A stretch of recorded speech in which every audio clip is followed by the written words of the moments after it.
Ladies and gentlemen, episode number 434.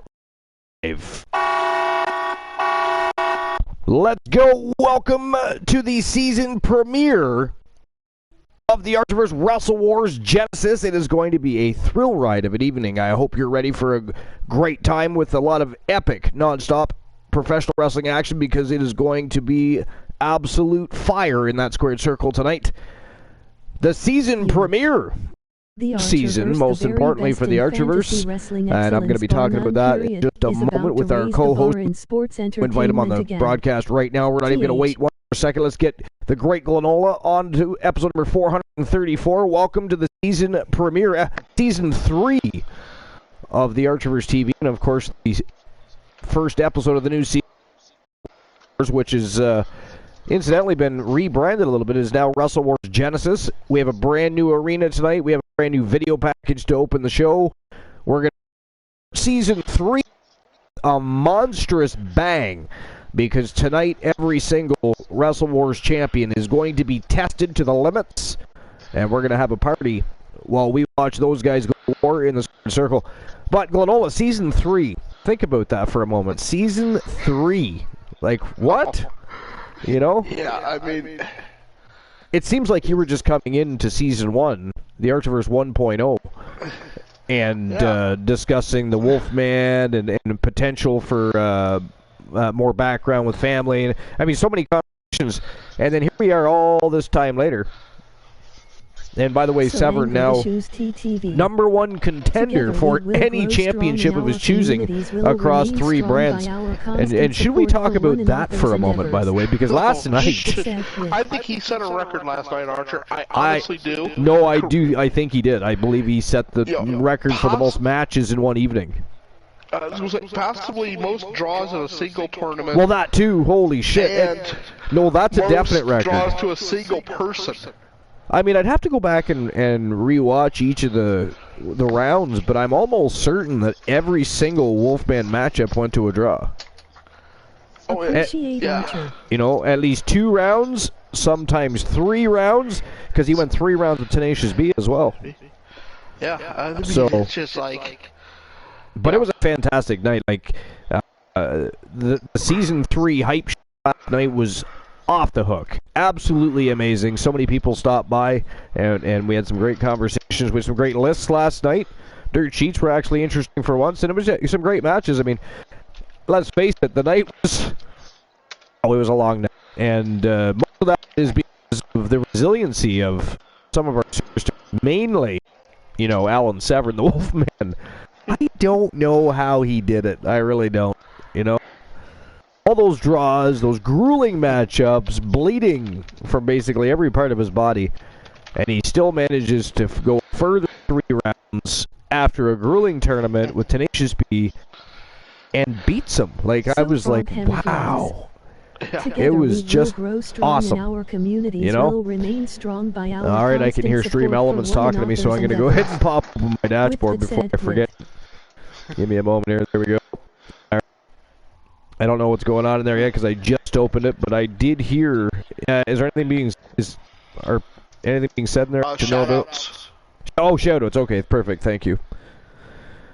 Anger Issues TTV said yo. Anger Issues TTV. Froggy shouted him out or them out. Froggy Mothlegs. I'm guessing Froggy gave me one of the newer shoutouts. Somebody did. It would have been a Froggy, yeah. What's going on, Froggy Mothlegs? And I shouted out Froggy. How dare Christian Cool come into the Archerverse TV last night and attempt to utilize the name Froghemoth Legs.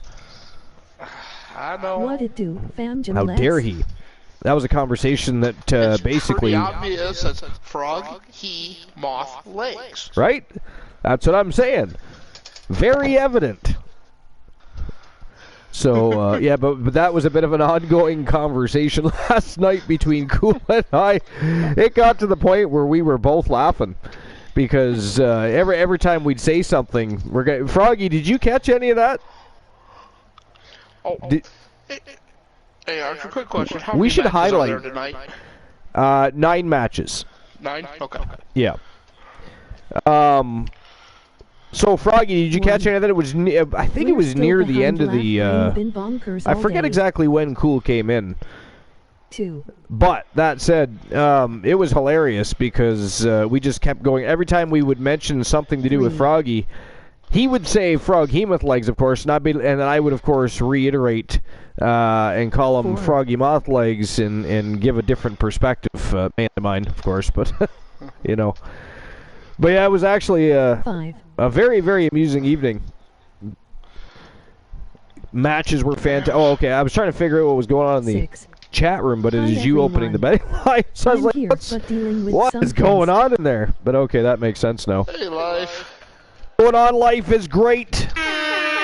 Welcome in, my friend. Welcome to episode number 434, and most importantly, welcome to the Season 3 premiere of the Archer vs. Wrestle Wars, now branded Wrestle Wars Genesis. And we, of course, have a brand new look, a brand new video package to start the show tonight. It's going to be a fire evening. We're going to have a banger of a show to get Season 3, Episode 1 on the go. So, I'll have to say, Archer, and we started kind of talking about it a little already, but it has to be something special to follow up last night's surprise tournament. Yeah, that was fantastic. I mean, the only thing was, though, like I said, Alan Severn, every single one of his matches went to a draw, so the evening was quite lengthy. Like, it was literally 2 shows in one, basically. So, yeah, we got to thank Severn for the late night. I mean, I believe we got done about, what, 4:30 in the morning? It was fantastic. But it was a fantastic night, though, so there's that, right? It was a fantastic night. A lot of great matches, a lot of great people. So, and that's all that matters. We had a good time. When you can have a 5.5 hour show, or whatever it was, I think it was 5 hours, 5.5 hour show, and still having a good time by the end of your show, that's a good night. Because of course you can get fatigued during the show, so especially depending on how much villainy and hype is going on, different levels, different shows, different times. I mean, it's different every single time. So, but okay, so betting lines are open. I do see that, and I'll make sure I remember that before we start the first match of the night. So yeah, Season 3, our premiere tonight. It's very exciting. And believe it or not, I'm already thinking about Slammiversary 3. And I know that's not until December, but it was yesterday I was sitting down and I was thinking about finishing off the finishing touches for the premiere of Season 3. And all of a sudden it dawned on me, it's like, oh, what am I going to do for Slammiversary this year? So I'm already thinking ahead to our year-end celebration, but... Well... We have to. Top last year, we have to think ahead. Oh, Slammiversary 2 was off the hook. Our best show, bar none. Although last night last night was a huge surprise because, you know, we always have good shows, but last night was a banger. I'll be honest with you, with the finals, I would have chosen incorrectly. Me too. I wouldn't. In no way I would put my money on Codex in that match. Yep. Or at least in the championship final, I would have been betting for Tenacious B. You know what I mean? Like, not a chance after all that. Severn get my bet to go through that grueling tournament, all those draws, and then he went 3 rounds with Tenacious B and won. I was like, what? It was crazy, a crazy night. Did Glenn see the end? But yeah, all the matches were fantastic. It was a good time. Yeah, Joe Link. I went back and watched it. Joe today. Link. What's going on, Joe Link?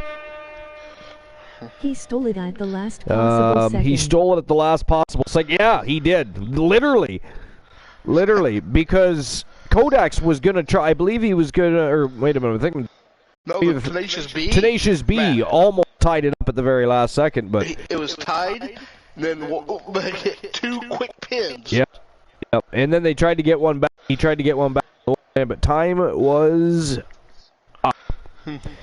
It was crazy. It was a nail biter because we could have ended up with a. Imagine if we had gone to a 4th round. Oh no. Oh my God! But what a match! Just And arriving again, at work, actually. I mean, hats off to the Wolfman Alan Severn for that many draws, a grueling tournament, and still was able to not Michelle beat 122 the champion, but went 3 rounds in Hell in an Iron Cell with Tenacious B and come out victorious, the champion. And by the way, I'm assuming Team Glenola, you would like to tell everybody what the plan is with the Junior Wrestling Championship. Well, I would love to, but listen up, pencil necks. Friday night, Soul Man, cool. You have the Iceman, you, me. Good luck. 2 out of 3 falls, elimination for the heavyweight WCW title. Be there and be prepared to get your asses kicked. Oh, damn, I hate when he rips that off. Well, there we have it. I guess we know exactly what's going down. So, Friday night, Wolfman Alan Severn is cashing in the Junior Wrestling Championship, which means it is now vacant, and we will, of course, award a new champion tonight. So preparations and alterations will be made to the original matchup that would have had Alan Severn in it. And we'll make sure that we have new contenders battling over that championship. Tonight we will award a new Junior Wrestling Championship, or a champion. And Alan Severn will go to Starrcade this Friday night. By the way, we will have a brand new Starrcade arena. We also made some alterations because, of course, Alan Severn and the Wolfpack have taken over Starrcade, so they, of course, wanted a bit more of a Wolfpack-themed Starrcade, and not they wanted any Vinny K era memorabilia to be removed and it'd be redecorated, redesigned, so we've gone ahead and done that. So we have a brand new arena for Friday night as well. Tonight and Friday night, new arenas, fresh new looks, a brand new season, Season 3 premiere of Wrestle Wars Genesis tonight, season premiere of Starrcade Friday night. So it's going to be a banger. Again, of course, Friday night, 10:30 p.m. Eastern Standard Time. But that said, yeah, so, I mean, I think it's pretty cool that the Wolfman won that match, because how many times have we gone on and on about the great matchup with the Soulman Jay Simmons and his matchups with Christian Hart, Johnny Braddock, and all those Extreme Rules matches that he's had. And then he puts it all on full display last night. Completely unleashes, and the rest is history, I mean. Though, you know, I had actually already talked to him. I knew what his decision was for the title. But the reasoning behind his choices. And, of course, Soul Man's obvious. Yeah. But the Iceman has nothing to do with any hardcore or anything else. It's those submission matches the two of them have had. Yeah, Christian Hart's never really been known for his extreme. As a matter of fact, he always gets kind of bitchy and whiny with management when he's forced to be in multi-man matches. So there's that. Superstar and become a different superstar each day you visit. The Wolfman thinks, really enjoyed the one match, and we always joke about it. It was hilarious. It was also KOL going back and forth with how to pronounce your name. Yeah. But they were both taken to the limit in that match. Yep. It just so happened that the Wolfman was able to put a hold on. But yeah, I mean, it's fitting. It really is. Like I said, we've spoke about it many times. The resiliency and the toughness of the Wolfman Alan Severn, and some of the different scenarios he's found himself in over the past the past 2 seasons, and now going into the 3rd season. And and you know what else is cool is I like the fact that he's now fighting for the WCW World Championship, because Alan Severn really, he's always focused more on tag team divisions, building a strong faction and team, and of course he loves to chase those mid-card titles, but very seldom have you ever seen Alan Severn in a world title match, mostly because he chooses not to be in that sector, but this time he has chosen to maybe perhaps award himself, I don't know, but I mean, a lot of battle scars, a lot of blood, sweat, and tears, and Alan Severn certainly deserves the spotlight. So I'm excited to see Alan Severn in the main event of the Season 3 premiere of Starrcade this Friday night. So, but Starrcade is going to be off the hook. I can't wait to unveil the brand new arena that we've built for the Wolfpack, because you guys haven't seen it yet. No, and nobody has seen the new arena for tonight either. It's funny. Wolfman put all that money out, and all this, and yet he doesn't want to see it until everybody else sees it. Yeah. Yep. Even in our private, you know what? What's funny about that is even during our private meetings, the Wolfman still doesn't want any information leaked. I have to DM people, if they want to know something that he doesn't want to know when we're in the middle of a conference. So, yeah, Wolfman's always been like that. Christian Hart's like that. A lot of the times, Mr. T doesn't like to know what's going on. So, you're definitely. I mean, you and Severn's the same way. The War of the Machine, he likes to know what's going on, but it's Severn. Well, War likes to know just because. Well, what can he destroy? What's What is it that's not supposed to be? Is that really the appropriate? Destroyed? I was going to say, is that the appropriate question, or is the question really what can he not destroy? The man is a mammoth. I mean, then it becomes a challenge. Who was it that made the comparison? Who made the comparison to Bane? And I got to tell you, no, he doesn't really look like Bane, but the size of him, he's a freak mammoth, right? So he's a bit of a freak in nature. Was it Life? Maybe it was Life. I know, and I'm thinking potentially maybe even it might have been Christian Cool. Sounds like something Cool might say, but I was actually just looking at the past champions. Yep. And hard to believe it, the Wolfman only has one world title. Yeah. One world title, yep. I mean, to be fair, though, I don't think Archer has many world titles either. Yeah. You'd have to look to fact check that, but I'm pretty sure they're in the same boat. I mean, they've just had other things on their, the same with Archer. Archer's been really more focused on building the coalition. I mean, he's always looking for ways, between him and conversations with Ironman and Demented about making the coalition stronger, making them relevant, and keeping them fresh and in the spotlight. But, yeah. You Archer. Yo, Techno! What's going on, Techno? Welcome to the season premiere of Wrestle Wars Genesis. Appreciate you being here. Episode number 434, my friend. It is our third season. And we have a banger of a show tonight. Let me tell you, it is going to be fire. Together we will grow strong. We actually have, I believe, if I'm not mistaken, so we have 9 matches on the docket, but I believe 8 of them are championship matches. So Techno Oz. Together we will grow strong in our community. And even the matchup we're opening with, is a contendership match.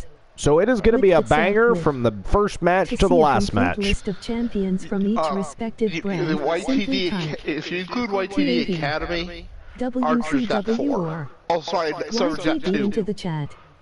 Severn's got 2. Yeah, well, we did. I mean, we were more talking. YTD. Yeah. But yeah, Archer's had the YTD like 3 times.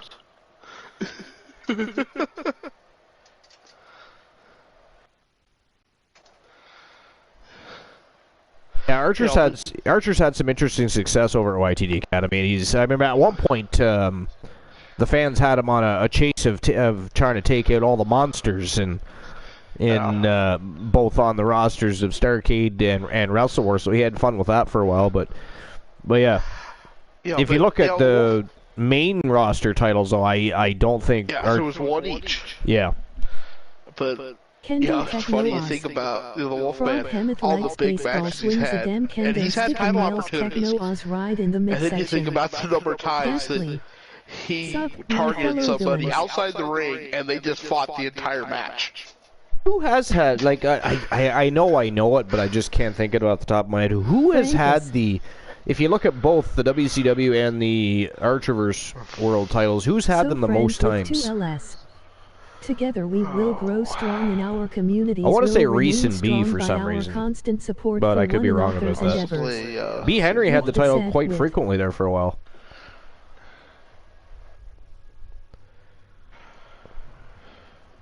You know, it's not us. It is not our team. Well, not Archer or Severn, anyways. Well, from what I'm seeing for TAV, Reese and B have each held it once. For TAV? Oh, okay. I thought B had it more than once. I did too. Let me... Maybe it was WCW you had more than once? Stream Elements, quit hitting me with your curse frog hemmeth legs. Just double check my... Make sure I didn't miss one. Okay. That could be right. WCW. Don't forget that Tons of Funk started out on WCW Nitro back when we had Nitro and Thunder.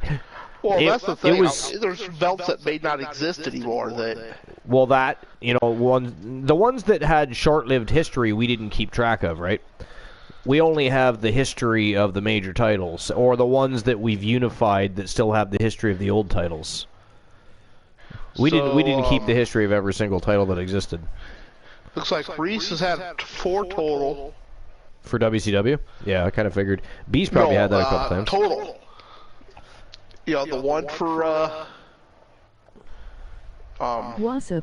Oh, okay. And then three for WCW. What about B? Did he have the WCW title? He must have had that at least once. Oh, yeah. I was just going to look this up here.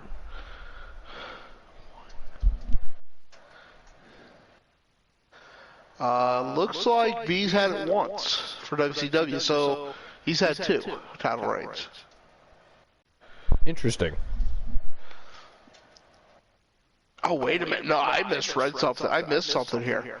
Because Reese has 4 reigns there, so 1, 2, 3, 7. Sorry, 7 WCW World Heavyweight titles for Reese. So wow, he's had it 7 times. Together we will grow strong in our communities. Will remain strong by our well, I mean, at one time, Tons of Funk was the faction, right? I mean, they still are, you know, as far as legendary factions go.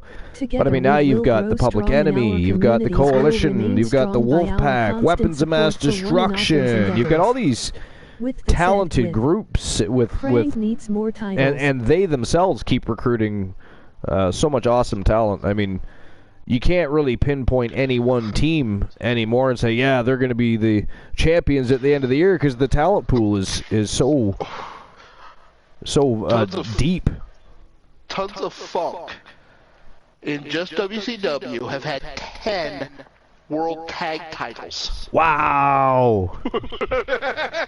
Wow. Yeah. Yeah, so wait a minute. They might be ahead of Demolition now.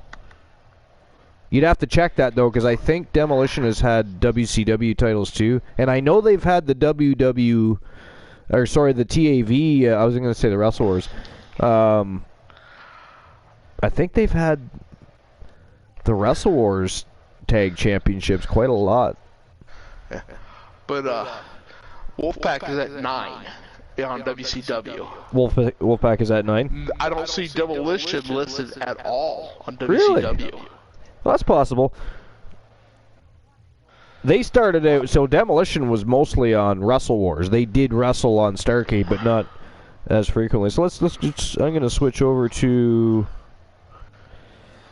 There we go. Let's see 1, here. 2, 3, 4, 5, 6. I'm looking at the women's 13. Tag titles. I'm like, where are they? I'm showing 13 Demolition World title or tag titles. Well, I was gonna say, because they have 7 Archerverse World Tag titles alone. No, they've got one. They've got 13 TAV World Tag Team Championships. 1, 2, 3, 4, 5, 6. I'm only seeing 7. Now scroll down a little bit more. Between Primetime Players and Hart Foundation, there's one that says times 7 reigns. Yeah, Demolition 7. That's just the World Tag titles. That's what I mean. They must have other tag titles too. Scroll up. There's still 1, 2, 3, 4, 5. There's 6 more. No. That's the total. 1, 2, 3, 4, 5, 6. The 7 times they've been. So, like for instance, they were the very first tag champions. Then they were the 3rd tag champions. Then they were the 7th tag champions. So at the bottom there, that's how many total? Yeah, so that's what I always do is at the very bottom, I total their amount of reigns. But they probably have other tag title victories in there somewhere. If you go to, no, you said they don't have any for WCW. Yeah, but you think about the number of so the Demolition's also, Demolition has 7. And, that means tons of Funk and Wolfpack are tied at 5. Wow. Yeah. Holy shit. You know what? Maybe Tons of Funk and the Wolfpack need to settle some business this season. I'm thinking. I think it's been pretty well settled. They just avoid each other. Look at this. Poindexter. AJ Styles for a chance to win a channel redemption of your choices. Have each held the TNT Championship twice. So did Marcus Stevens. Matches 0. So yeah, Reese has 4 WCW World Heavyweight Championships. Wow. And B. Henry had 1. Now let's see how many. Friends with 2 LS, your numbers are 2, 4, 4. Good luck, friends with 2 LS. There and the Coalition have only had the World Tag titles twice. To choose from if you are T. Superstar. Which Today, makes sense because in 1.0, Archer was focused more on a singles career. They had tag matches, but they were never really in the title picture back then, as far as the tag team division went. Anyways. So Ashley Marie has 1 WCW Women's World Tag. Tia Stevens has 2. Jennifer Wolf has 1. Sasha Banks in New Japan. Also, she signed with AEW.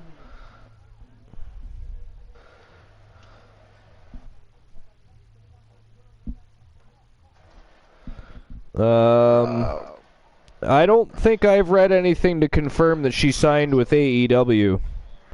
And Saray also just announced her tag team partner, and it was not Sasha Banks. So, I'm not saying she hasn't, but I haven't yet read anything to confirm that Sasha's signing with AEW. Thus far, anyways. Ooh, Lil is Undertaker today. I don't even know who I am yet. Let's see. But yeah, it shows Rose Brewer 2 reigns with I am Mick Foley. Versus Mick Foley. I'm short, round, and hairy, and I'm a good stuntman.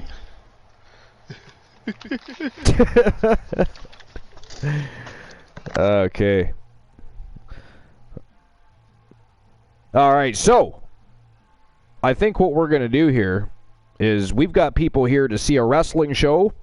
Season 3 premiere is ready to rock and roll. Glenola, what do you think? Do you think it's time to get the show on the go? We can hit the dirt sheets while we get the first match of the evening underway, and the first match is going to be a banger. Wait till you see the card tonight. It is smoking hot. It's going to be an epic night. Non-stop professional wrestling action. Light the fires and kick the tires. Light the fires and kick those tires. Hold on one second. I just got to... We'll just give you a joke time, by the way. Joke time. Yeah, I think I already had a joke time that I still have to do as well from earlier. And that one was from France with 2 L's, so I will do both of them here in just a few moments. But in the meantime, ladies and gentlemen, it is time to get the Season 3 premiere of Wrestle Wars underway. Again, brand new arena, brand new fresh look for the 3rd season. And, of course, we rebranded it. It is now Wrestle Wars Genesis, and it is going to be a night of fire, 9 matches, 8 championship matches. And we've got a contendership match to kick the night off. It is going to be absolute fire, so do not miss a single solitary second of the show. But Glenola and the millions watching around the world, it is time to get the show on the go. So, ladies and gentlemen, episode number 400 234 live. Let's go.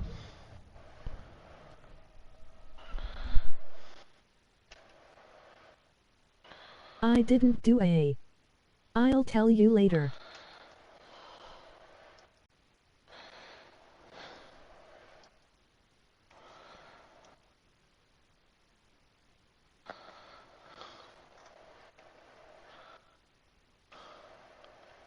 Superstar.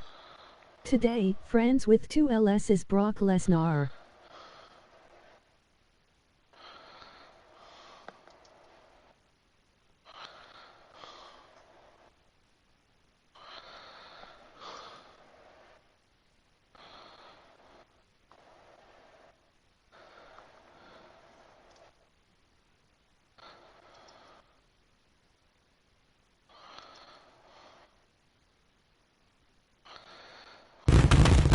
And here we go. Let the third season of the Archivers TV begin.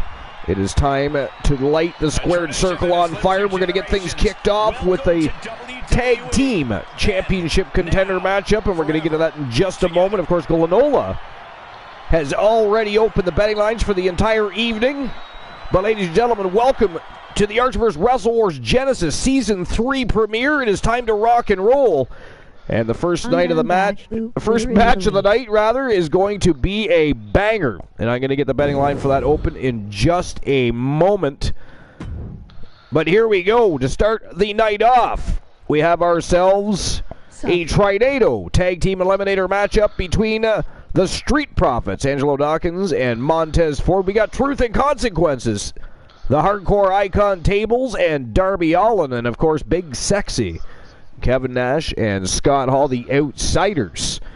All three teams looking to become the number one contenders for the World Tag Team titles. The winner will gain that privilege.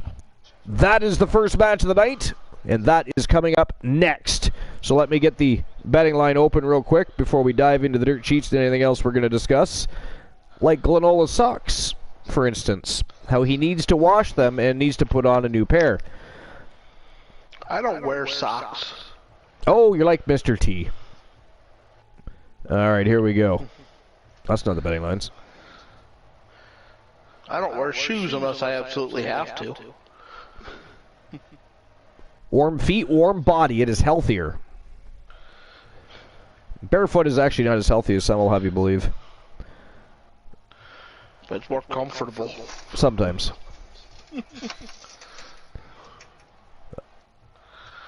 All right, so who walks out number one contender?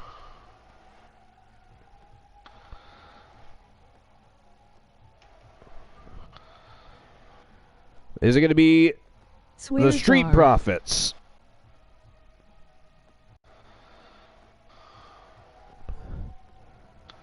Truth and Consequences?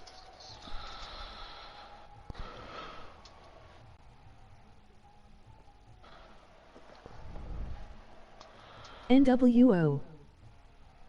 Or the Outsiders? As always, 5 minutes to make your bets.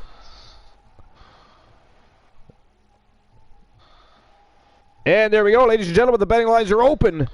It is time to get things rocking and rolling, get the tone setting match of the evening underway, and what a match it's going to be. Triple threat. It is a Trinado Tag Team Elimination matchup. Street Profits, Truth and Consequences, and the Outsiders. Let's go. Here we go.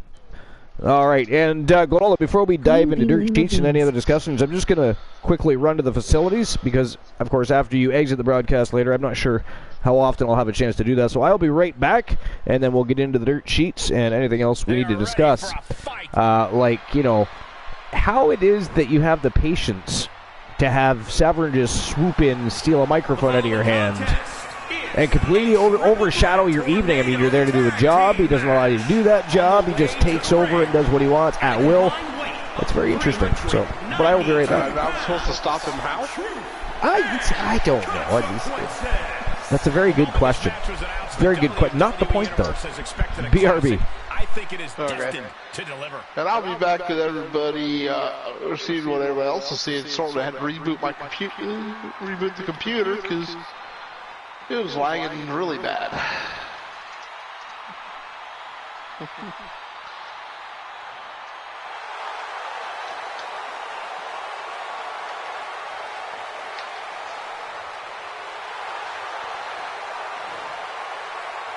There's an article that says Sasha Banks signs with F while she's also in New Japan.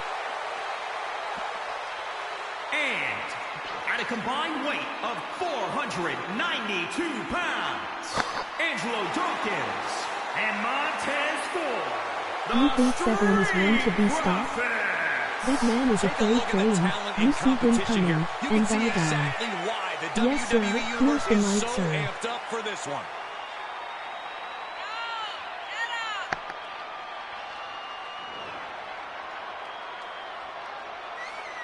The new jackpot number for a chance to win a channel redemption of your choice is 069. The number to win a YTD championship match is 0.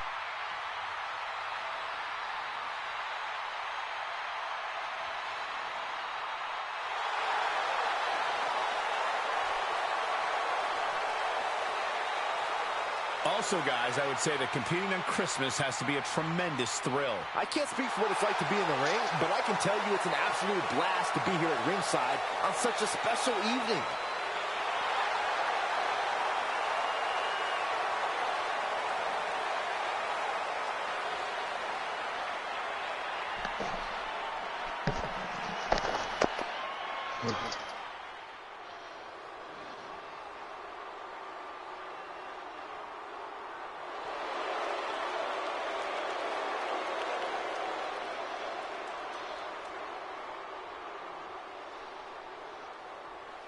Play.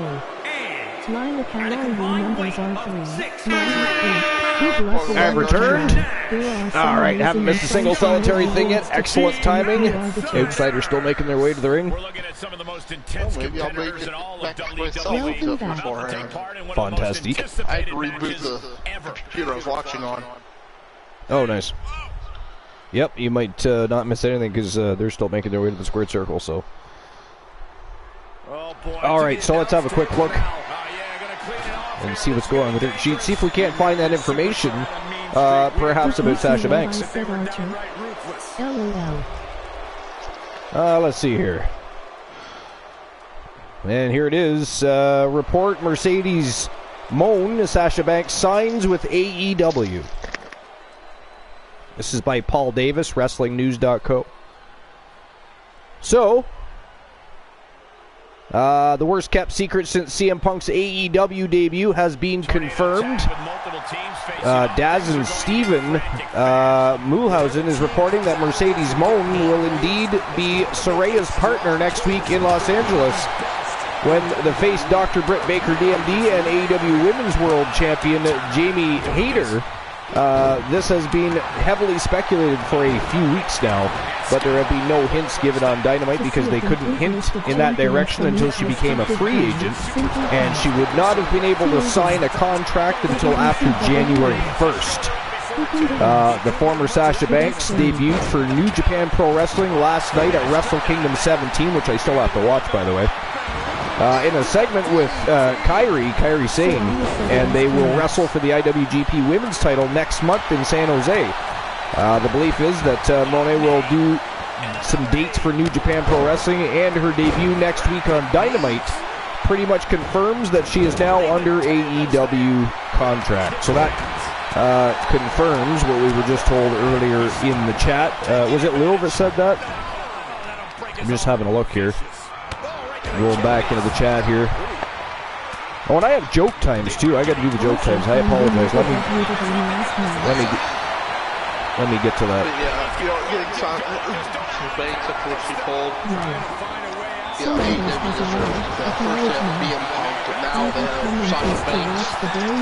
Yeah, yeah, she deserves AEW, and AEW deserves her. Okay, joke time number one. One was from France with 2 L's, so we'll get France's taken care of first. All right, so a ham sandwich. Walks into a bar, looks at the bartender, orders a beer. Bartender looks at the ham sandwich and says, sorry, mate, we don't serve food here. We don't serve food here. Thank you very much.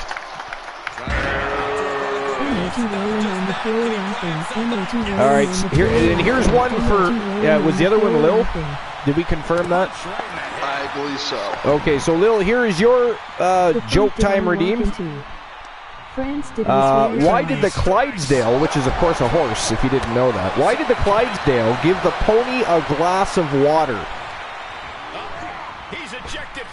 Why did the Clydesdale give the pony a glass of water? Little, you got any, you want to take a stab at that? No idea. No idea? Okay. I don't know. You don't know? Okay, so, gave the pony a glass of water because, he was a little hoarse. He was a little hoarse. Thank you. Thank you very much. Appreciate that. Fred says, Goon gotta stop snitching. France did a swear jar. Goon the Troll, thank you very much. And Goon the Troll, welcome into episode number 434. Our season 3 premiere here at the Archerverse Wrestle Wars Genesis. Appreciate you being here. All right. And I don't see any more joke times. Do I have any other redeems I have to fulfill? I don't think so. I think that pretty much does it for now. Other than the swear jar, France tried to trap me in. How dare you, France? That is absolutely ghastly. That's right, boo the man. All right. So back to the dirt sheets. Because that was the end of that article. It was just a... There wasn't really much to the article, as you could tell. All right, so next on the list here. So this is from about 8 hours ago. It's from WrestlingNews.co by Andrew Ravens. We've read lots of Andrew Ravens articles, and apparently WWE is seriously considering a heel turn for a top star. So it looks like Bobby Lashley could be turning heel soon.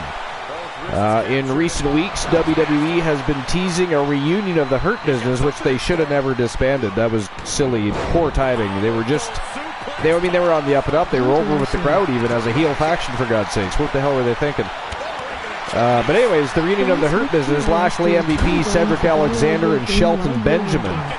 On Monday's episode of Raw, Damage Control was getting ready to head out to the ring, and you could see that MVP was in the background talking with Adam Pearce. Benjamin and Alexander were with MVP as well, and this comes after MVP recently had asked Pearce how Lashley was doing. So PW Insider reports that discussions have picked up about turning Lashley heel fairly soon. And at one point, he was fired in storyline because of his behavior. MVP and Lashley started the group in May 2020, joining forces before adding Benjamin and Alexander, and the group officially disbanded in 2022 after a short reunion in 2021. And again, that should have never happened. I actually really enjoyed the Hurt Business. I didn't understand disbanding them the way they did. It was kind of crazy for me, but. Bobby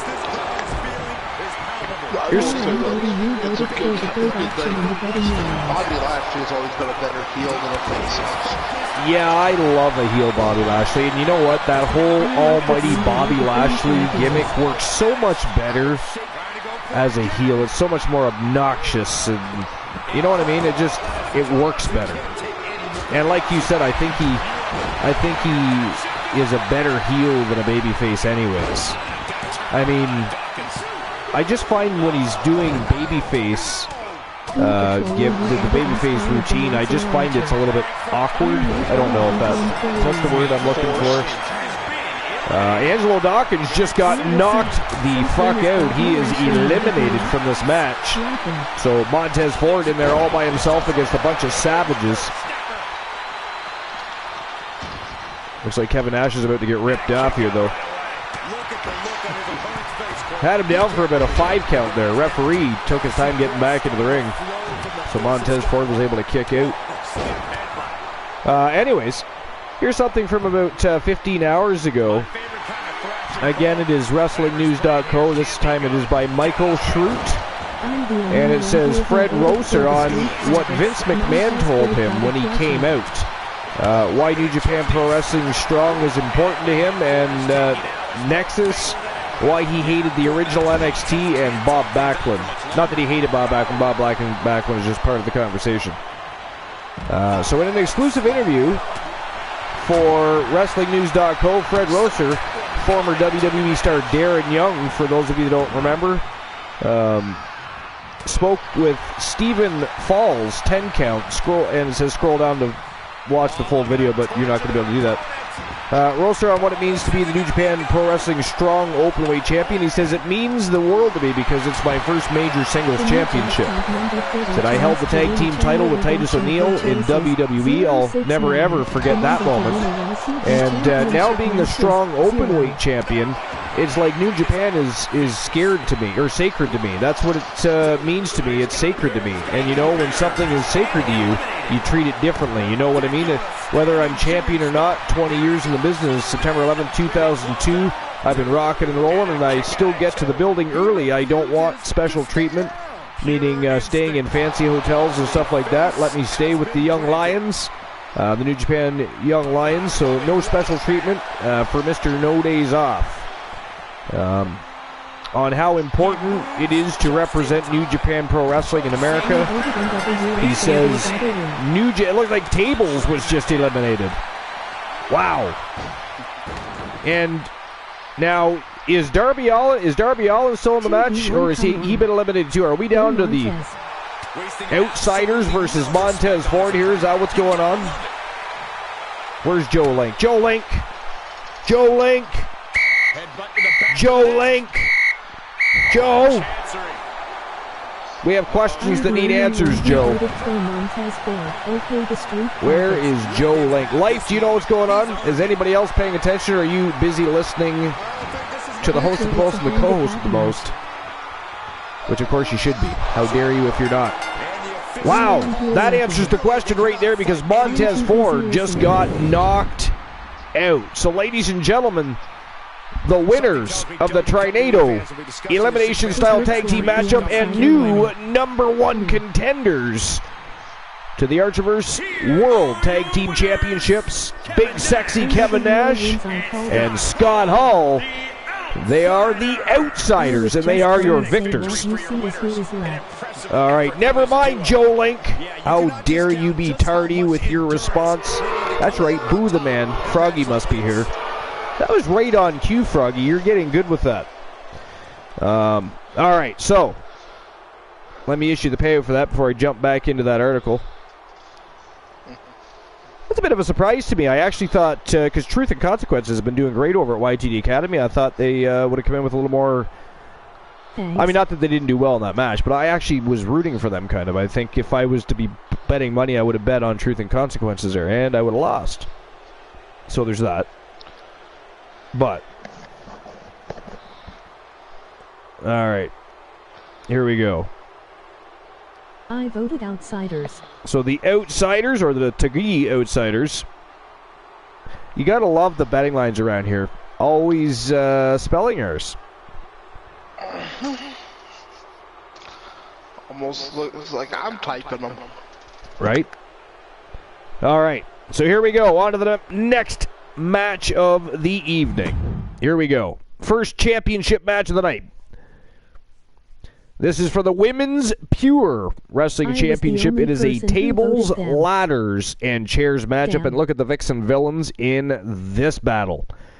You've got one of the newest sensations and the YTD Women's Grand Prix Wrestling Champion, Honeybee, has earned the right to showcase herself over here on the main roster tonight as she battles for the Pure Wrestling Championship.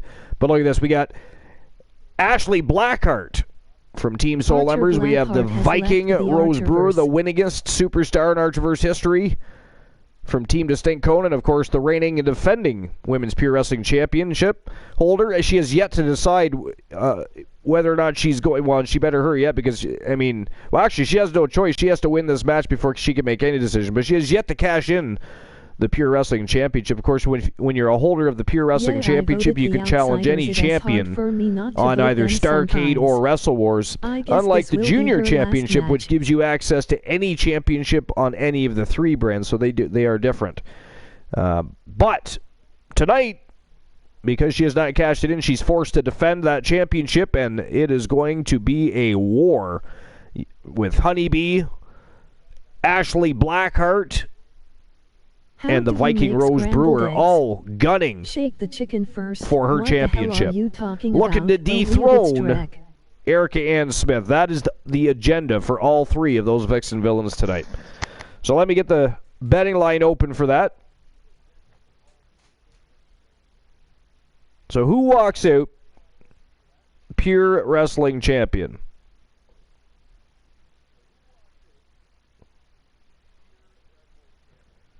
Or Champic. I like Champic. So Deadrek. Together we will grow strong in our communities. All right, let's see here. I got some spelling errors somewhere. Support for one another's Oh, I see. With the There we go.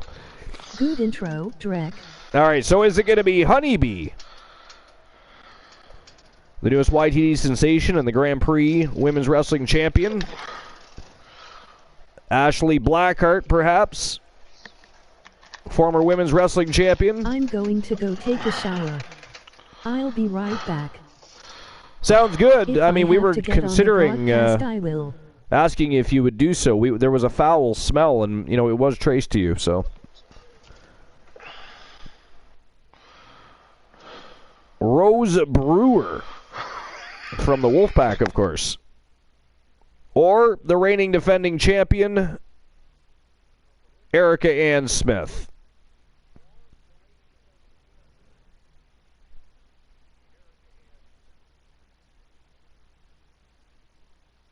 And there we go. Betting lines are open. Blackheart was on her way out of And town. ladies and gentlemen, it is showtime and go time. First championship match of the night. Matchup number 2 on the eve. Honeybee, Ashley Blackheart, Rose Brewer, and Eric Ann Smith. TLC Women's Pure Wrestling Championship on the line. Let's go. All right. Back to the dirt sheet, see what's rocking and rolling. I'm still in the middle of that one with Fred Rosser. Or Darren Young, depending on how you know him. So, again, when he was asked on the importance to represent New Japan Pro Wrestling in America, he responded with, New Japan Strong, for me, is like NXT. New Japan Strong is my baby. I'm the heart and soul of New Japan Strong. And for me, at the end of the day, whether it's on live TV or whether it's on social media, for me, social media is like a second job. Whether it's on social media or on the big screen, I want people to look at me who might identify with me and say to themselves, well, if he can make moves, then so can I. I would say my fight is much more bigger than in the ring. I'm fighting for more than just championships. I'm fighting for the people that say, oh, you can't achieve your dream because you have a speech impediment or you're overweight.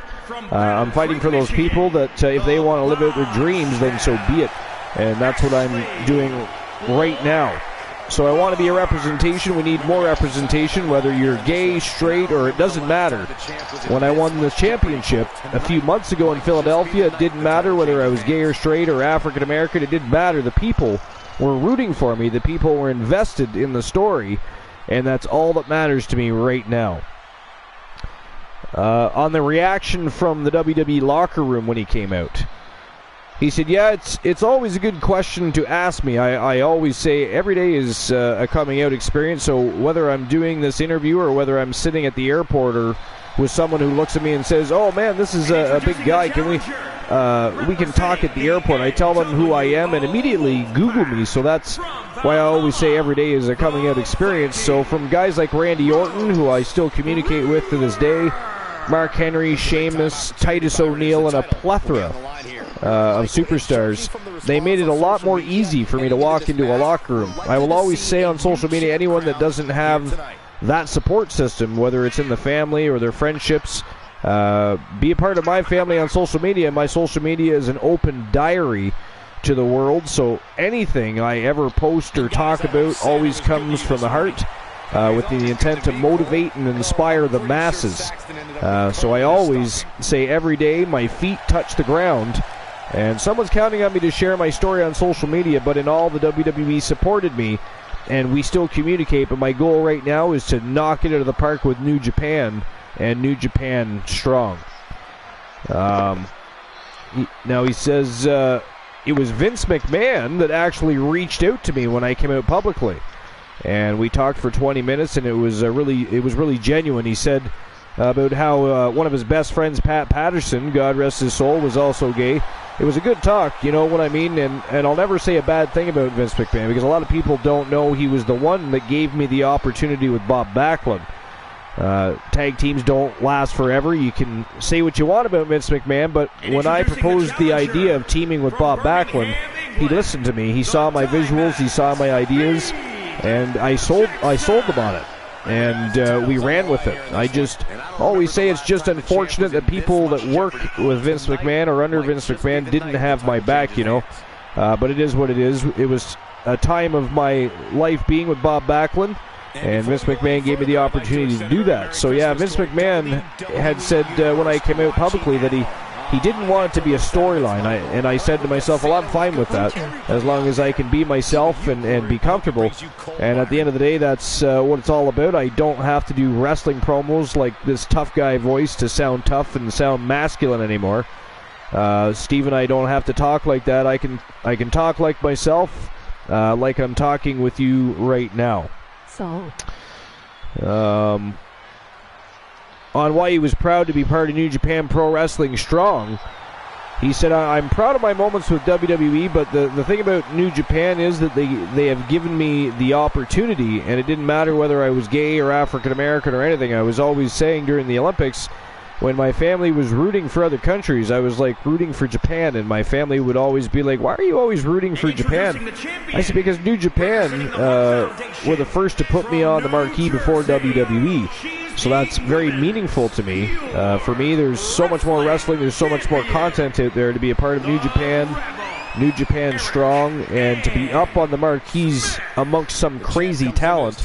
You know, you got Jay White, you got Ishii, you got Tanahashi, Eddie Kingston, Rocky Romero, and a plethora of incredible talent. So for me, still 20 years in the business, I'm still studying and praying and studying and praying and studying and praying, because I want to be able to keep up with these guys. The style is different. The style is strong. Fighting spirit is like no other. So to be able to adapt, which is not toot my own horn, I've been able to adapt to the style so well. I'm in love with the style, and hopefully I can experience Japan. I've wrestled all over the world, but wrestling in Japan is still a bucket list of mine. So hopefully within the next couple of months that will happen. And then he only touches base on one more thing, and that was his thoughts on the original NXT, and of course Nexus getting buried. And he said, Steve, I don't know if you've had any of the members of Nexus on, but I think all of our stories are different. A lot of mine is a blur. It's been 5 years since I've been alcohol-free, so back during the Nexus, I was heavy into the alcohol, so a lot of it was a blur. But I remember the original season of NXT. I hated it. I hated it. I made it known publicly because I always said if I wanted to do American Gladiators or if I wanted American Ninja Warrior, that's what I would have signed up for. But this game show type deal really exposed me, because when you're not good at juggling and you're not being forced to juggle in front of a crowd, it's even that much harder for the crowd to get invested in you, because they look at you and say, oh, look at this joke. They're not going to take you seriously. And it took me a long time to get comfortable, and my confidence level was very, very low. And again, during Nexus, I wasn't comfortable and out with myself, so that's when I was doing those Shane Douglas deepening my voices moments and just not comfortable amongst the guys. The original season of NXT, I hated it. When the Nexus came to Miami and delivered, we had to deliver. That was pretty much what was told to us by Vince McMahon and Michael Hayes and Arn Anderson that weren't around. We needed to deliver because if you didn't, someone was going to get fired. So a lot of pressure. It's a moment I'll never forget. I remember knocking it out of the timekeeper. I remember clotheslining John Cena. I remember wreaking havoc that entire summer and wrestling John Cena. Him and I going over 15 minutes, and it was that moment, wrestling John Cena representing the Nexus, that's when WWE took a liking to me and said, wow, this guy can really deliver. So that was a really cool moment, sharing the ring with Cena, one of the main eventing, one of the guys main eventing Raw, so it's a moment that I'll never forget. And that's pretty much all of the interview, or at least all the interview they have on there. Again, if you go to WrestlingNews.co and search for the article, you can actually, there's a video for the entire interview that you can actually watch. So that's interesting. I was always a Darren Young fan. I thought it was funny that he kind of actually looked a little bit like John Cena. I always found that a little bit entertaining. But I was never a fan. But I gotta jump off here, Archer. Yeah, no problem at all. Really kicking in. But Soul, you have a great night. Everybody in the chat, you have a great night. And enjoy your joke times. No, and welcome to the broadcast, Soul. I'm sorry, I was writing about that article. I did hear, I heard somebody come in. I wasn't really entirely sure who it was. So what's new and exciting? Oh, excellent. Information is good. Due to the relatance of Black returning, Blackheart has basically left UTA. Just want to let you know this would be her last match. So this will be Blackheart. Now, what if she wins? If she wins, then I guess the belt goes somewhere else. I don't know. Maybe she'll get it back. All right. So Ashley Blackheart is going to pursue endeavors outside the business, and Jenny Black, of course, has just returned. So interesting. And so I'm under the understanding as well. Now this is just, of course, rumor swirling for the most part. But so Annabelle and Jenny Black perhaps going to be reforming an old alliance. Yeah, they're now going to be under the name of Sisters of Destruction. The Sisters of Destruction. Yeah, I don't know how to put it this way, but if you guys haven't noticed yet, you can always go find Jenny Black's first comeback match on YouTube come on, Archer, plug it in for me. Plug it in. What is it? I mean, I don't even know my own YouTube channel, so you just go to the Archerverse YouTube channel. But yes. I don't have, like, I can rhyme off twitch.tv/Archer, but I don't know what the one for YouTube is. No, it is Archerverse. It is the Archerverse. It is. Thank you, Froggy Mouth Legs. See, he's on top of things. He's jumping all over the place. Froggy Mouth Legs is always hopping.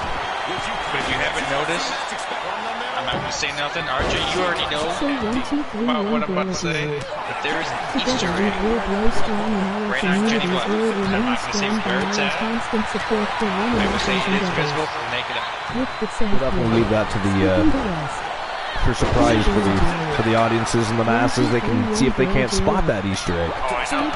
Yeah, I know. I already know. I've already talked to you about it, and I know you actually like the idea.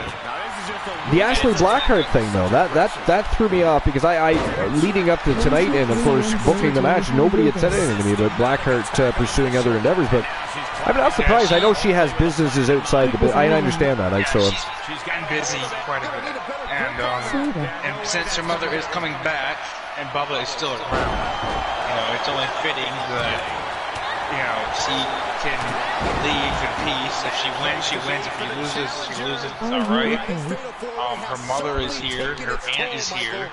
Bruno is definitely around. Family will always be around regardless. And yo, Girly Girl, what's going on? Girly Girl's in the chat. I just noticed. Sorry, guys. I just happened to look at the dashboard again. So welcome in, Girly Girl.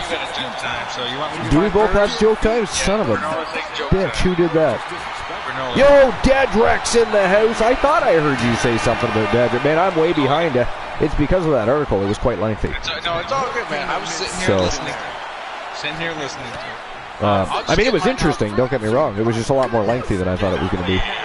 I'm going to get mine out of the way first for you, if you don't mind. Sure. Yeah, no problem. All right. So this is going to be a weird dad joke. I'm going to come at you sideways at this. A weird dad joke. Aren't all dad jokes just kind of weird? Yes, they are. To be fair. Hush. Why did the man name his two dogs Omega and Volrex? Why did the man name their dog Omega? Hey, have we not heard this one before? Is this not the one? Like, I don't think you told it. I'm sure we've heard this joke before, and Boss Apollo's answer was because the dog was blind. Where's Glenola? Shit, he left. I don't know, but we were just talking about this. We were trying to remember the incident. I'm pretty sure that was the joke. I don't know, but I got the right answer. You've got the correct answer. Excellent. I got the correct answer, and I got the actual shit. Holy Jesus. Okay. Because he named them because they were watchdogs. There you go. There's your dad joke. Because they're yeah, that's it. Because they're watchdogs. I had to remember the names. No, that really was the one. Honestly, yes, that I just had to remember. I'm not even. I'm not. No, I'm not. There's no swear jar. You're good. I'm not talking about no swear jar. I was going to say, I'm not even exaggerating. When that joke came out, I don't remember who told it now, but anyways, that was Boss Apollo's answer. He literally said, because the dog was blind. And we're like, what? It was, yeah, like, it was just, it was hilarious. Why would you do that to him? I don't know. No. I'm talking to Girly. Because she's less than 3 feet away from me. Look at your chest. Ooh, did I get trapped? Yeah, you did. You got cut with a swear jar. No, I know, but am I still safe? No, you're not safe right now. No, I don't mean that. I mean, did I get caught? Because I remember. You did not get, no, okay. You didn't get caught. All right, I just needed clarity on that. I swore you didn't. Okay. You're safe. That's a shock, but okay, I'll take it. No, here, I got your back. Ooh, break time notice from Lil, and you know what? Pretty soon I'm going to need a beverage, so that's. Hey, wait a minute. That's just sports up. Oh wait, wrong one. Wrong thing. I was not reading. Can somebody refund that for Soul? Yeah, please. Yeah. Froggy, can you refund that for him, please? Please. And by the way, you have too much fucking Archiverse gems. I mean, what the hell is going on? I know, 27. Are you? Yeah, I'm starting to think you're secretly betting on matches when we don't even know you're here. That's what I'm starting to think. No, I bet on them and I wait for the outcome. Good God. Just popping out 25,000 Archiverse gems like it's nothing. I almost went to 30,000. Showing off that wallet is Soul Embers. Did you see that? Oh, yeah. You know what? I'm going to save you this time, Archer. Well, I don't think you don't have to save me. I don't think I got caught in anything. I don't think I swore after Girly Girl did the swear jar. And by the way, Girly Girl, how dare you? Somebody should AKO Girly Girl. Somebody should AKO Girly Girl. Do you want the honor, Soul? I've got a dart gun. You got a dart gun? Wait. Is she in the same room? Yes, she is. That is wait. Can you record that? Oh, I can do more than record that. Because Okay, guys. For those who are already she can't hear you, can she? Archie, you're gonna love this. Well, actually, she can hear us because she's on the goddamn broadcast. We are not being very stealthy. We are not being very stealthy here. Oh wow! Disciple, you and I got to work on our communication. Here you are, trying to get a contract signed for Ivan Brown Jr. and Annabelle, and you waltz in and you ban me from a match. No, he banned me. He banned me. Oh, did he? Oh, yeah. Excellent. Yeah, Next match. Here's my thing about that, buddy. It ain't gonna happen. You're gonna save yourself, aren't you? I just saved myself. Wow. He picked up the win. Soul saved himself. Wow, look at that! Holy shit, Honeybee is now a double champion. Yeah. Wow! Ladies and gentlemen, the winner of the match and new Women's Pure Wrestling Champion from Team Honeybee Wrestling and Team Queen Bee, of course, on the Discord. Yep. And for the doghouse. Don't forget about the dog. She is the Diamond B. Jackson, a.k.a. Honeybee, and she is your new Pure Wrestling Champion. She is also the YTD Academy Women's Grand Prix Wrestling Champion, but with that Pure Wrestling Championship, she now has the opportunity to challenge any champion on either Starrcade or Wrestle Wars. Any champion of her choosing, at any time of her choosing. Congratulations to Honeybee Wrestling, Queen Bee, and of course Honeybee. What a fantastic match. I mean, I actually didn't realize it was over till I turned around, though. I'll be honest, I wasn't paying attention. I probably missed the last 3-4 minutes of that match. Yeah, it's all good. Anyways, best future. I can't fucking talk. My train is here now. Your train is here. My train is here. It parked out back. I don't know how the fuck it happened. It's exactly how it sounds. No, best of luck in Blackheart's future endeavors. I know she's gonna be busy as all hell with other promotions. And I want to re-welcome back the one and only Jenny Black. Jenny Black. All right, I'm just gonna go repackaged and remodeled, and is ready to come back and kick some ass. All right, so there we go. I have issued the payout for the last match, and I'll get the betting lines ready for the third match of the night. Next championship match. Let's go. Let's see what's going on. So my question is Disciple, yeah, we got to talk later about that, but Archer, you got a break time. Yeah, I know. I've got another joke time. You know what though? I actually do. For once, I can actually utilize my break. So a lot of the times I don't use the actual break time but I actually do need a drink, so that's fine. So the next match tonight, ladies and gentlemen, for the Junior Wrestling Championship. Of course, if anybody watched last night's Season 3 hype show, oh my God, the Hell in an Iron Cell matches were phenomenal. This is Chris Wolfman. Oh God, the draws. The Wolfman. Every single Wolfman match went to a draw. He somehow endured all of that, still went to the championship final, and went to 3 more rounds with the champion, Tenacious B, and won! Crazy! Who won in the Wolfpack? You know, the final Wolfpack match. It was the Wolfman. He won the whole thing. He beat He did. Right? That's what we said. But I mean, he beats Codex, and then he went 3 rounds with Tenacious B and won the belt. But he has cashed in that belt. So he is challenging for the World Championship this Friday night. Starrcade's Season 3 premiere is Friday night, 10:30 p.m. Eastern Standard Time, and the Wolfman, Alan Severn, is marching straight into the main event to challenge for the World Championship. So, is he going to tap out to Christian Cool? You know what's... I'm trying to think. Is he in the match? I know there's been discussion of who was going to main event for the season premiere, and I can't remember if Hart's one of them. I know the Soul Man's being called down, and we know that there's a big rivalry, long-standing rivalry with the Soul Man, Jay Simmons. It would make sense if Christian Hart, but I can't remember. I'll have to look at the papers. But this matchup now is a championship ladder match because the Wolfman has vacated and already cashed in. So these guys are fighting for the Junior Wrestling Championship. It is a ladder match. It is Nathan North, Adrian Adorable, and of course the Gooner, Luke Ballmer. We got 2 YTD sensations that have already made some impacts on the main roster. They're looking to make a bigger impact tonight because if they can win the Junior Wrestling Championship, I mean, they can pick a permanent home, could they not, at that point? Superstar and become a different let me get the betting line open. Man, I'll tell you one thing though. When Cool bashed me about, good old Scott Hall, not Kevin Nash, Scott Hall, I could have fucking told him, you know what? This reminds me of the CM Punk Kevin Nash thing. You always tell Nash to go stick the winner. I should have read that text. OMG. Superstar. Yeah. Today, I could have went that far, but I didn't think about it until after I got off the broadcast. It's kind of sad.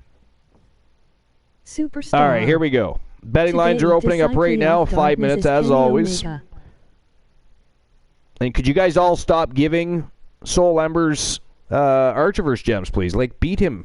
You know, choose. Be wiser with your decisions. He's starting to remind me. Between him and Glenola, they have way too many Archiverse gems. Stop it. All right, there we go. The betting lines are open. So let's get things rocking and rolling. The third matchup of the night, Junior Wrestling Championship ladder match. We got Nathan North, Adrian Adorable, and the Gooner, Luke Ballmer. Which one's walking out with the title? We're going to find out. Right now, let's go. I literally had to wipe my you know what? So give me a min, guys. Ladies in the house. What's going on, Lady Lobster? A shout out. She better be here. Lady Lobster in the house. Good timing, Lady Lobster, because Adrian Adorable is about to get things kicked into high gear. She better be here. Dylan Godey, I'm going to switch. Superstar. Oh, no, that trick, man. Whoever did that shout out for her, you know, that kind of threw me off. Is Lady here? No, she's not. Someone threw me off. They gave her a shout out. Yeah, probably. Who did it? Was it Joe Link? Probably Joe Link. Froggy Mothlegs. Superstar. Quit hopping around. Probably Joe Link. I don't know. All right. I think it's Froggy Mothlegs. Well, it could be Froggy Mothlegs. They're both here. Who knows? I mean, if you start to smell a foul rank scent, it's probably Froggy. He maybe needs to change his diet needs to change. Well, that too. You're not wrong, but he also needs to change his diet. Like it is awful, and he thinks it's funny. He thinks it's funny. Maybe he needs to go to another swamp. I feel like, you know what? Now that you mention that, I feel like Froggy Mothlegs is one of those fellas that would like literally sit on the lily pad, stick his ass just off the lily pad into the water, and make fart bubbles and sit and giggle about it all day. Do you not feel that way? I feel like he would do that. Babe, you're Chris Jericho. Wow, ladies and gentlemen, Soul Embers is now dating a middle-aged man that has become famous in the world of pro wrestling and the rock industry. You know what, though? To be fair, I guess if you have the chance to fuck Chris Jericho, you fuck Chris Jericho. You know, if you got the chance to fuck Chris Jericho, you fuck Chris Jericho. So I guess tonight Soul Embers is fucking Chris Jericho. I like it. For his world titles. For his world. Oh my God. Constant support for one and authors and others. With the said Golden Gamer is in the house. All the legends in the house tonight. You got Dylan Godey in the house. And look at that, Dylan Godey is redeeming a YTD Academy Championship opportunity. So Dylan Godey, that will of course happen tomorrow night. We will have some YTD matches tomorrow night. I also have some contract signings. So as everybody knows, Mr. Vegito Pro became our 101st streamer team. We now have 3 more people that want to become part of the streamer team and get their wrestlers rocking and rolling, winning championships, forming tag teams and alliances, having great careers. So man, oh man, such a great time. So much going on. The wise man's got you too. I feel like 2023 is going to be huge for the Archiverse, not just here on Twitch, but YTD Academy. Actually, Soul Embers, myself, Boss Apollo, Glenola, we've all been talking about it the last few days. Yeah, YTD Academy is absolutely exploding over on YouTube. You guys are...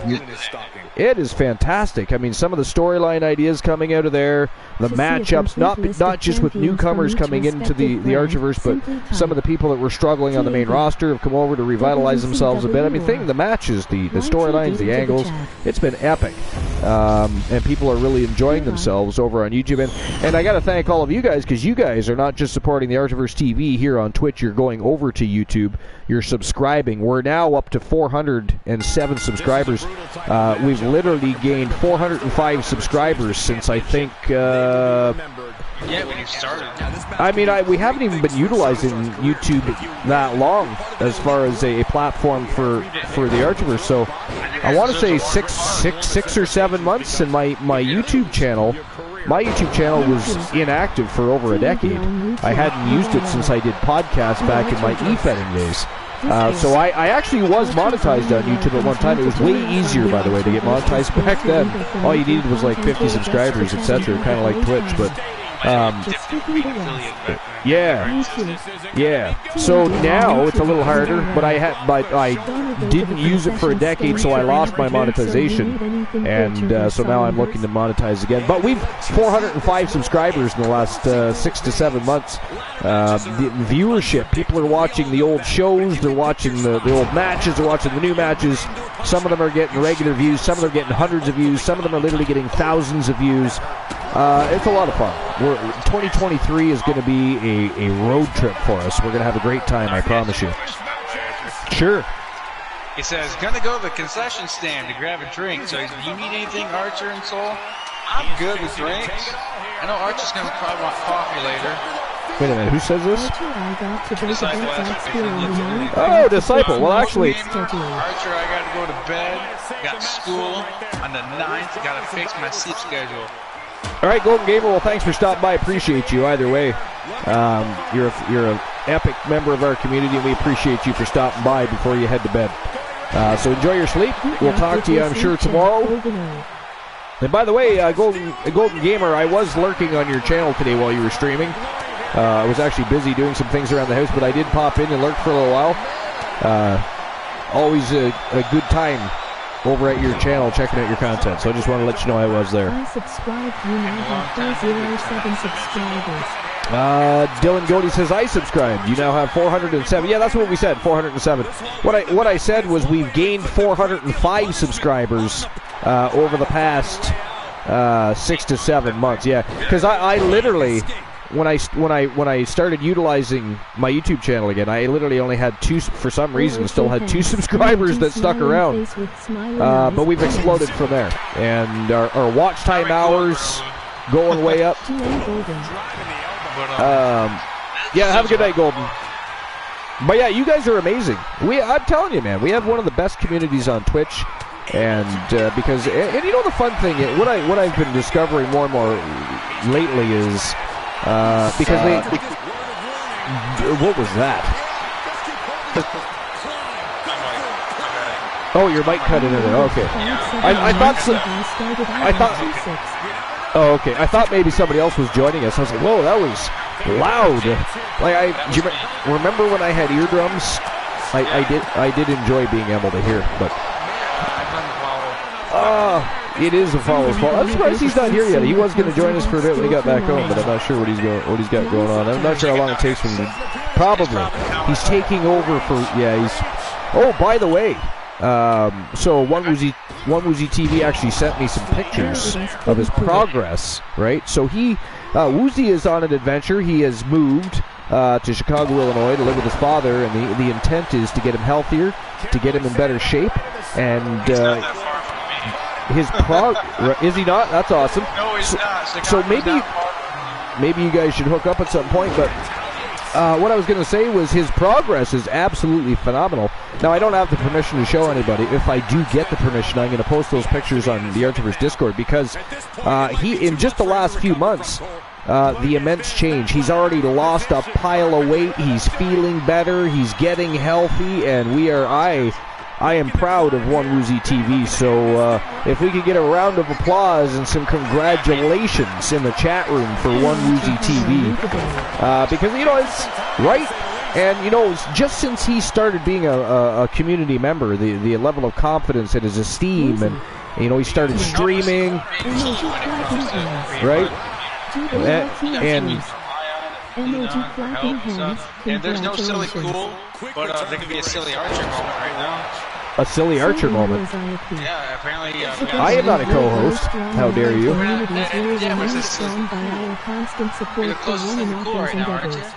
No, that would be you.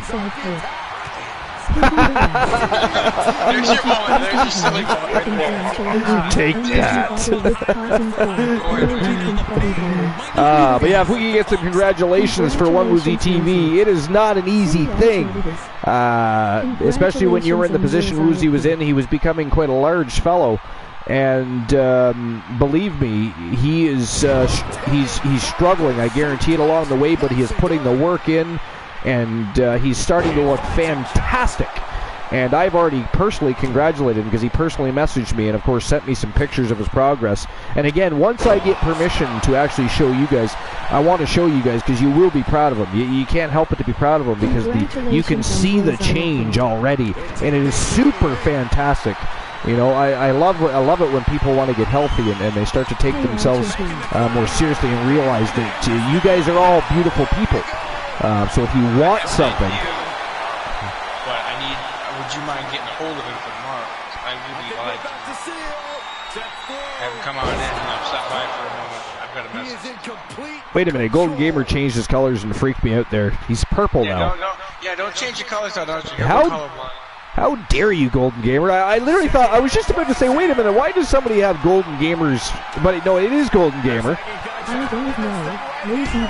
You don't know Woozy? Well, the thing about Woozy, and I'll tell you this straight up, Archer can back me up on this, he is a good person. When he first started out here in the Archerverse, we couldn't get him to talk at all. No, yeah. It was difficult to do it, but after, being on the broadcast with Archer, myself, Cool, Granola, Froggy, Mothlegs, the Turret Man, all of us. Oh, and that's something else we'll touch base on when you're done, because I want to keep the praise going for Woozy because it excites me. So listen, for those of you that don't know me that well, I know Soul knows and many other people know.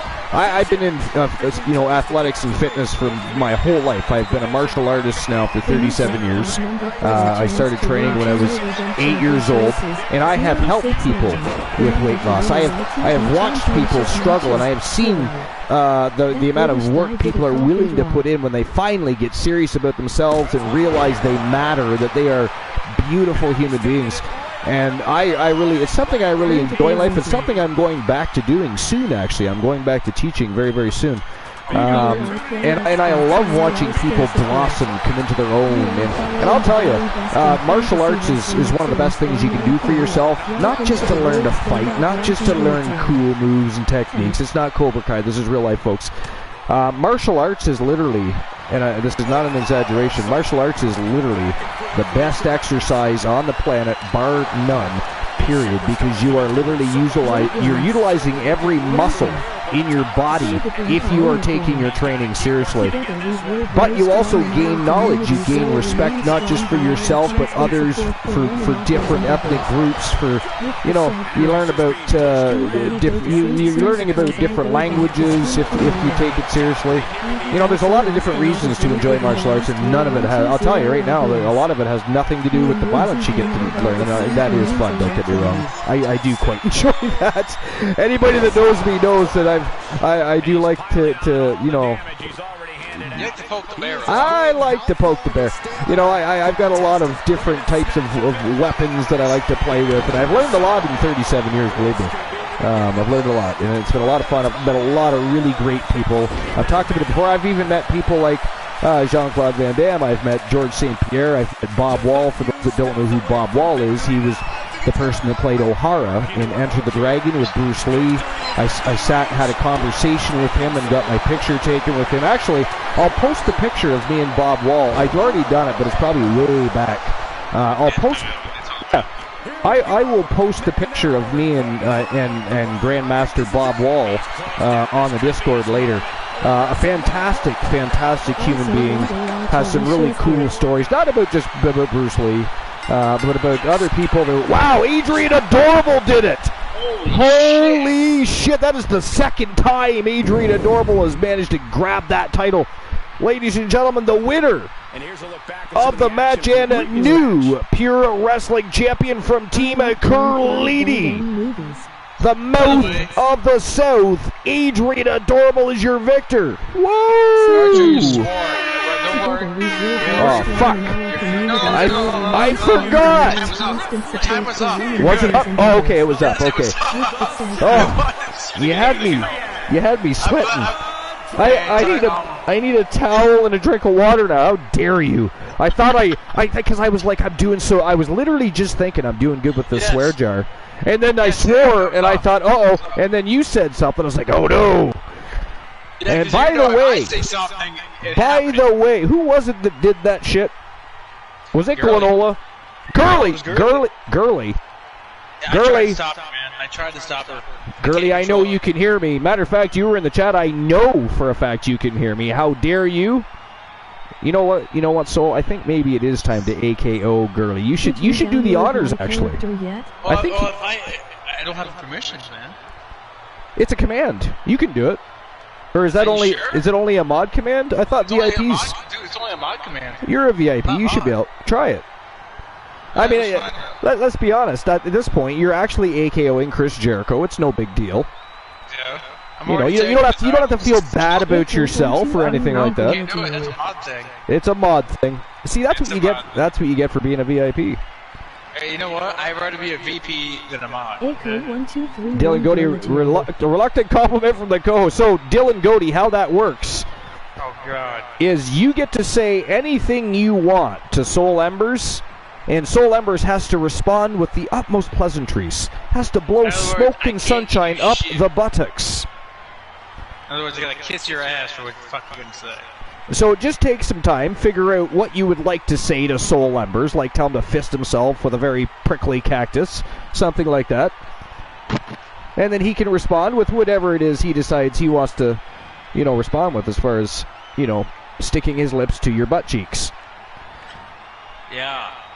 Should I grab the Nerf gun and come over to your house and Hey, there's who AKO'd Girly Girl? Life is great. Yeah, Life. There you go. There's the vibes. Go, Life, go. It's an AKO. Just read it. Oh, yeah, it says right beside it. Yeah, I didn't see that. All I saw was AKO, and I thought, whoa. Soul Embers. Who the fuck's... What? Soul Embers. That was definitely an autocorrect issue. There's no way that wasn't an autocorrect issue. All right, I'm going to issue the payout for this matchup. So again, Adrian Adorable, the Mouth of the South from Team Curlady, the victor and new junior wrestling champion. That's absolutely fantastic. Was autocorrect. Let's see here. Goody, go ahead. It's fine. Go ahead and say something else. All right, I'll give you a free shot here. Go ahead and do your compliments here. All right, because I know that was a mistake. But go ahead and actually say, you can say something utterly disgusting. And I'll respond. In the nicest way possible. Indeed. I'm giving him a freebie because, autocorrect and, giving him a test run. Yeah, I want to see what they're made of. Because I know Jolene can pull it out. I know Froggy Mothlegs can pull it out. I'm pretty sure almost anybody can pull it out. All right, so... push it back in. Here we go. Next match of the night. This one is for the Men's Pure Wrestling Championship. And it is a triple threat elimination matchup. Falls count anywhere. And look at this. We have two members of the YTD Academy. Rock Roberts, who has been on an absolute mission and is undefeated, as is Damian Dallas. Rock Roberts has, of course, faced a little stiffer competition thus far than Damian Dallas has, but both YTD sensations, both being given opportunity here. But Kyle Riley, Psychosis Kyle Riley, one of the craziest people on the roster, is a formidable champion and has already been defending this champion for 2 months now. Nobody has been able to take this title. He has been one of the first people to say, you know what, I'm not cashing in. I'm going to see how long it takes for one of you SOBs to try and take this title from me. And I'll be honest, this worked out grand for him because nobody has taken that title. He has had that title for 2 months, folks. 2 months. Kyle Riley, Psychosis, Team Life is great. But here we go. You're going to... Who came close to the lottery besides me? Which one? The 069 or the 0... What is the other number? 075? 069 was the one that I was supposed to. Because I had 144. Gibik heated Grim 42 KTI entered 1 anime Robin 3 and Solemn Sir Brage. Alright. Give me a second here. Why is it not letting me open that? 7676 you can redeem. I'm having a bit of an issue with the betting line here. Just give me a second. In a future show, you'd be able to be at the announcer's booth. Oh, you know why? I forgot to actually issue the payout for the last... I thought I issued the payout for the last match. What the hell? AR. Alright, so I'm reopening the betting line. Again. That's about time. Girly girl, please do a Right? favor for Archer. All right. Let's see here. Gordy, let me know. AKA Girly, please do a favor for Archer. I can't, but here's the thing though, she's already been AKO'd, but you still, you redeem. And I appreciate that too, by the way. I know you do. The vibes are smoking hot tonight. I'm still waiting. You can ask for help if you need help. I'm pretty sure Joe Link or Froggy Off Legs could help you, or Life is Great could help you with your redeem.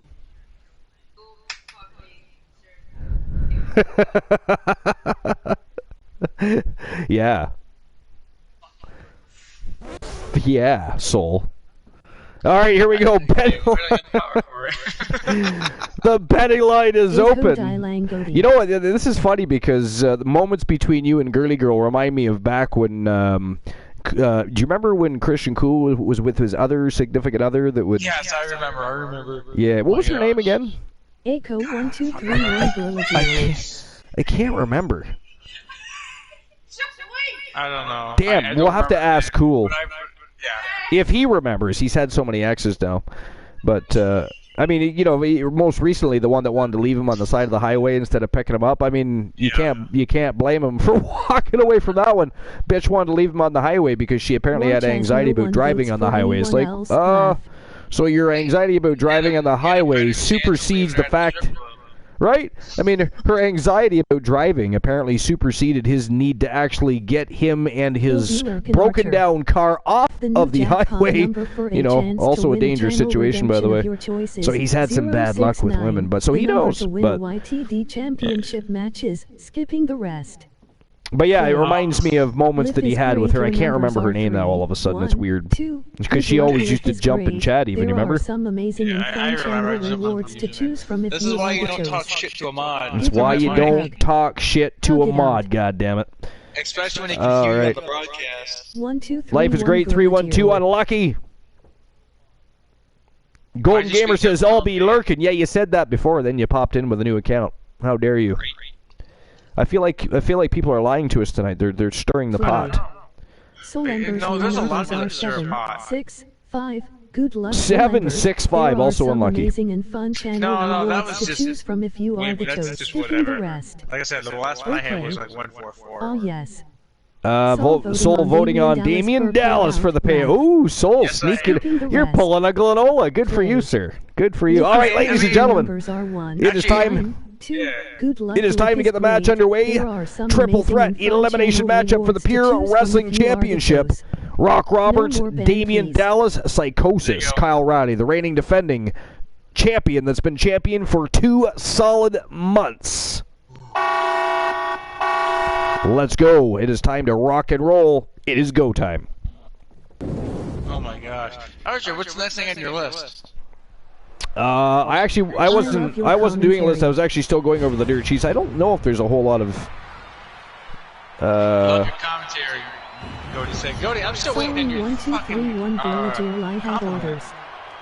What the hell, man? There's not a lot of information in the dirt sheets at the moment, to be fair. I don't think Cody has it. No. Yes, I am the co-host. Here's the problem with that, though. I'm waiting on this. You're redeemed. This is what I'm waiting on right here. Yes, you redeemed compliments from the co-host, and he is waiting for you. I'm waiting for you to hit me with the dirtiest thing you could ever possibly. Right? You gotta pop out that ruthless aggression. Gotta pop out that ruthless aggression. You gotta play it right. You gotta play it right. Like Vinny.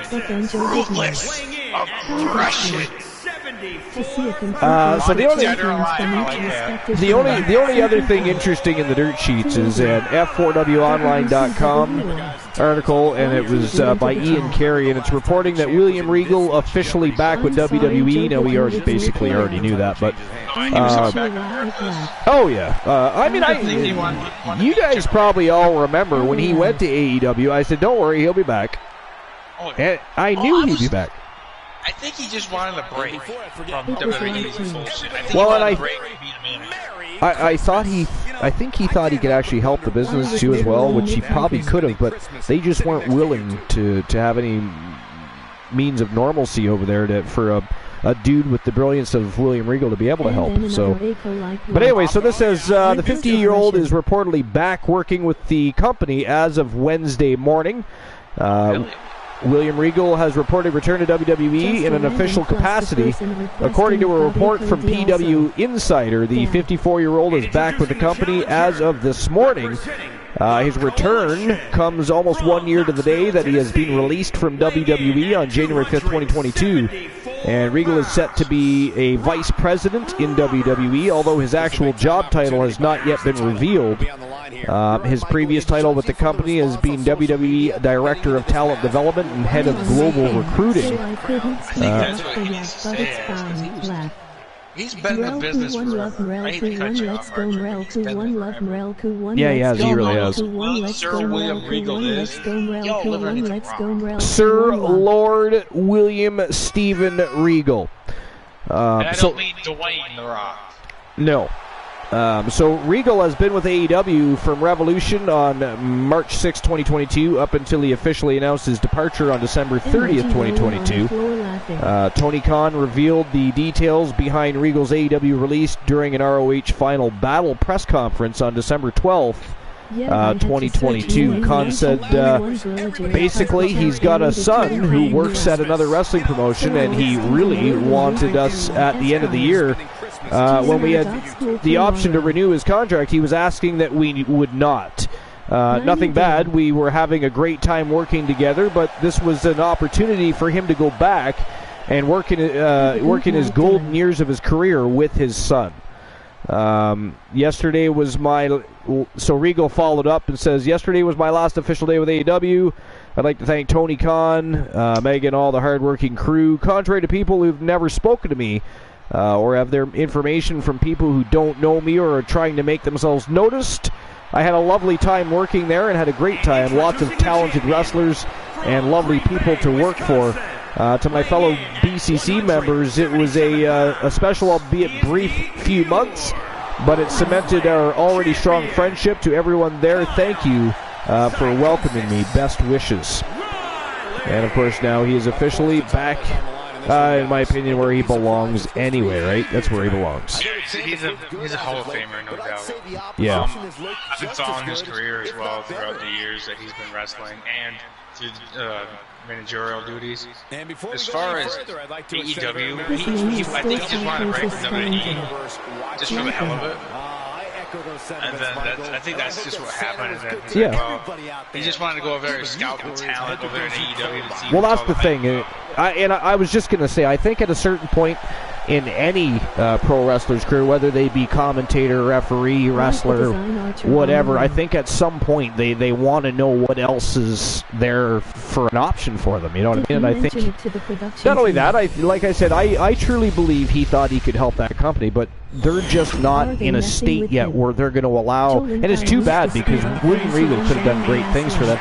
The other thing is, though, like Tony Khan said, he has a chance to now go back and work in his golden years and continue training his son and give his son the best possible shot at being a superstar.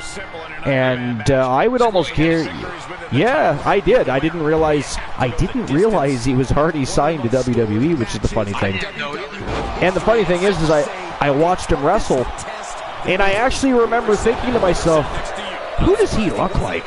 Like you know how when you see young wrestlers, you're thinking, oh, I wonder if the parents are wrestling or whatever. William Regal's son. What is his name? Fuck, I just read it. Hold on.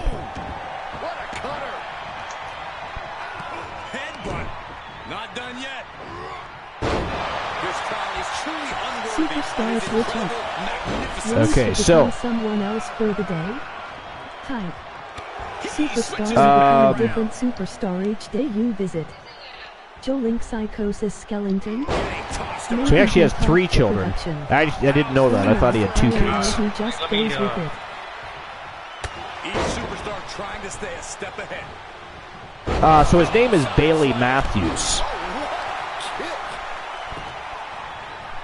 His name in NXT is Charlie Dempsey. He is feeling it now. So much torque on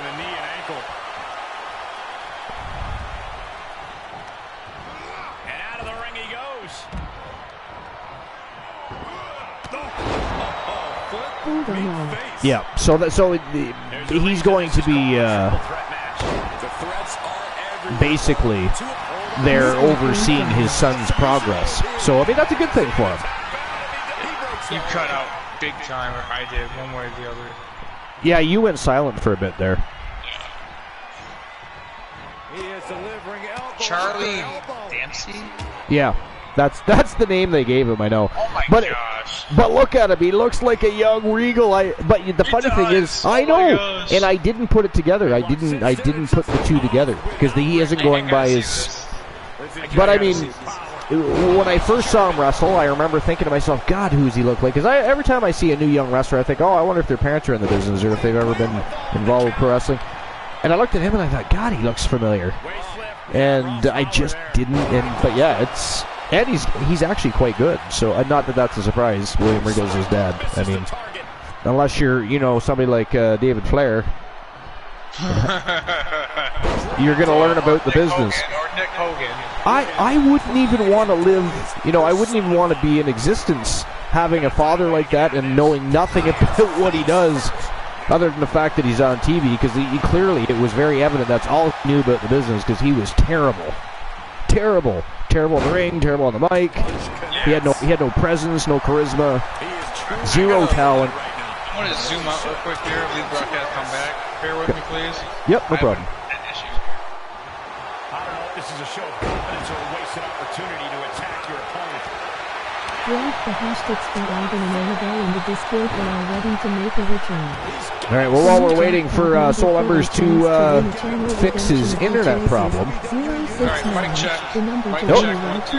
Yeah, no, you sound fine. I don't know what the hell's going on. Season 3 premiere of Wrestle Wars Genesis. Right now we're in the middle of a triple threat matchup for the men's pure wrestling champion. I mean, is there anything else you need to know? Oh my gosh, you are absolutely you're absolutely right. I see it now. I know, isn't that weird? Yeah. Isn't it weird? But like I said, because they don't mention it, they didn't utilize his name. So I didn't know that was his son. It's not like I sit there and search for wrestlers' children to see what they look like. You know what I mean? So I didn't know. But I do remember watching him wrestle. I thought, oh, this guy's good. And but then it bugged me. I'm like, who does he? He reminds me of somebody. And I just couldn't figure out who the hell. And then I find out it's William Regal's son. And I'm like, oh, yeah, that's it. Alright, if you guys want to see it, I'm going to put it in the No Holds Bar chat at the very bottom so you guys see if you...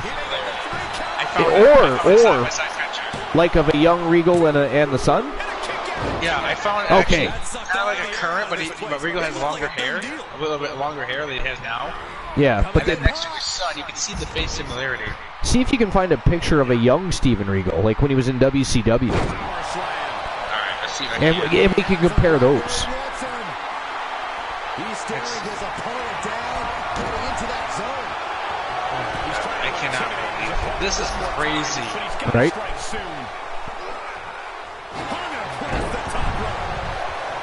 We still got 10.5 minutes left of that Iron to Gold match. Triple threat, Iron to Gold. He's getting a huge boost right now. Let's see how this works. Chants and cheers. William Regal. Life is great, says Kyle. Quit showboating. Not impressed with her client's. Not showboating. Shut up. Not impressed with her client's behavior in the ring, apparently. That's Regal's son, yeah. Yeah, Charlie. Charlie Dempsey. Oh my God, I got to make the stupid joke. Charlie bit my finger. I mean, you can't help but to see it now that you know, right? But we haven't seen him fight. We've just seen Froggy Mothlight says we haven't seen him fight. We've seen this face twist up in every promo like he's sucking on a lemon. Well, it is William Regal's son. I'm pretty sure he doesn't have much experience. They both know what's at stake. Neither competitor is going to lose easy here. But yeah, it's just funny. I don't know. How I didn't figure it out, I don't know. Because as soon as now when you see them, it's like, oh, okay. There's a. That's a young. Yeah, there's Steve Regal right there. I found it on one. Perfect. But this is with that's interview picture, but I don't give a damn. I couldn't find one back to back, so you guys are gonna have to see You can actually see the other picture. That is just crazy. You know what? I'm curious now. Who the hell is Moonstone? That's my question. I believe his father was up until he left the company, and I think that's the main reason, obviously, for returning. I don't think Khan's just saying that. I think that is his main reason for going back, is to be there for his son. So. Damn, that's crazy.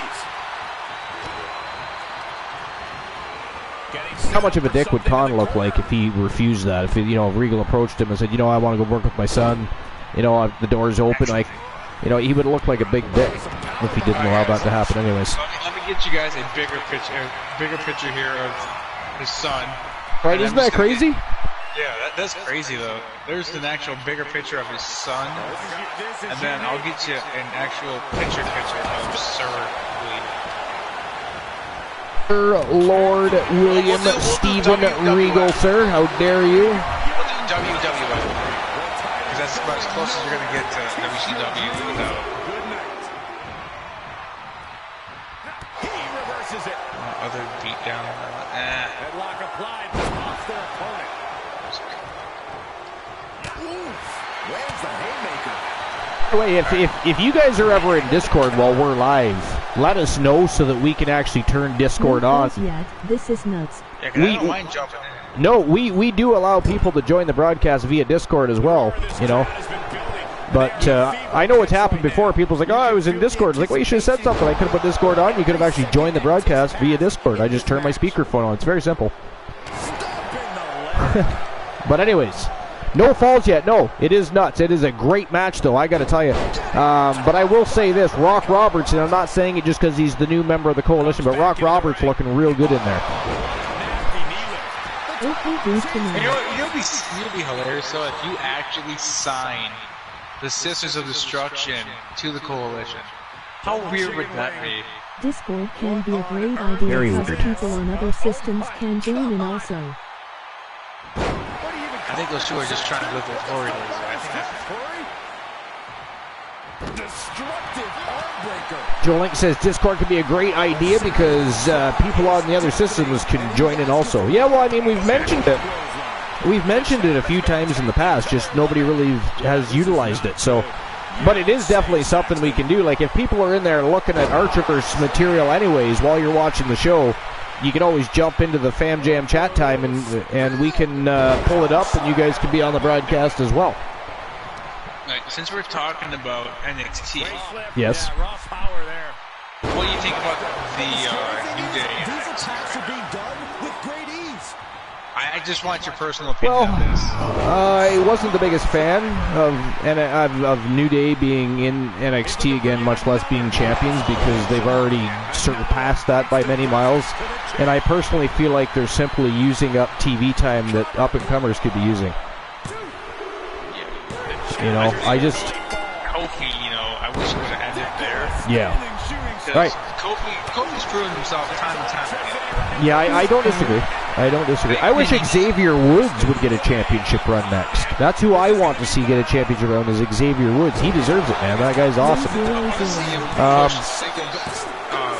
With his, was it not Austin Creed, but his Consequence Creed. Consequences Creed in TNA, and he was a great body of work too. Listen, I'm gonna use my break time now, so I have to use the washroom, and I'm gonna grab a quick drink. So you can feel free to tell jokes, start a list, whatever you want, and you can catch me up when I get back. I won't be too long. BRB. 110. Ready, Romer. Got it. 110. 110. Uh-oh. Talk about this man. OMG 10. 111. Let's see. 111. Since we're doing wrestling, of course, which is what it is.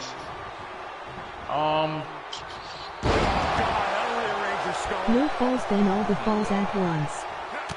Yeah, we'll do a He's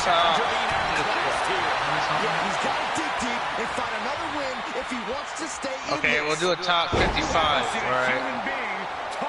Actually, screw that. Screw the rules. We're gonna go to 47. or I have a whole list here in front of me. Alright, so. Alright guys, here we go.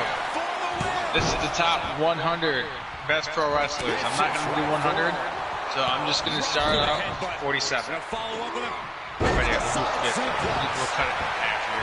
Alright, so coming at 50 in the 100 list, which is weird, is Rick Rude Lewis, which is Rick Rude at number 50. I'm just going to jot through it all because they don't have it here. Number 49 is Vader.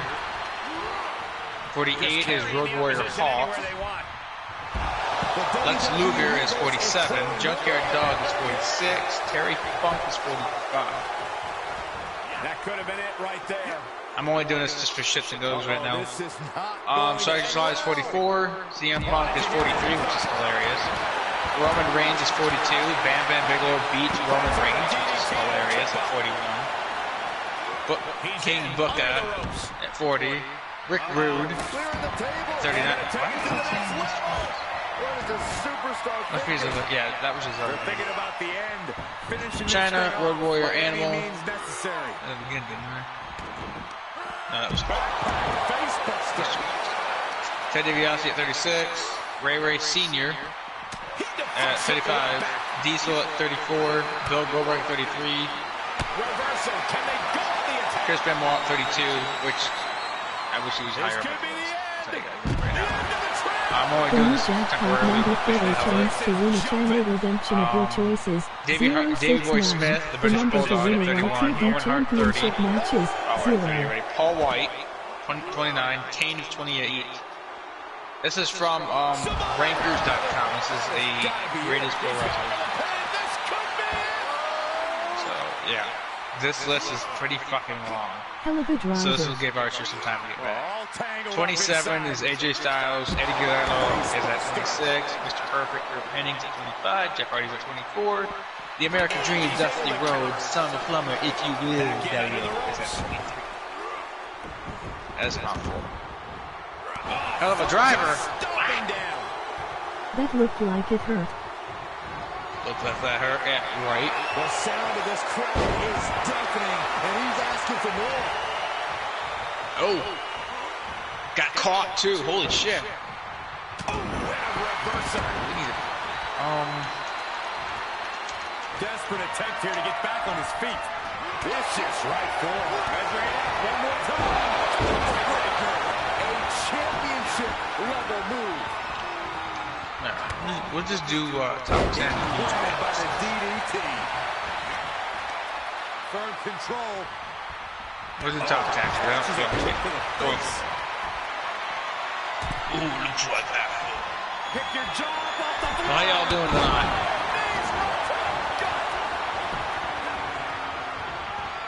Ooh, double knees up. You're thinking about a power bomb. So, way up there.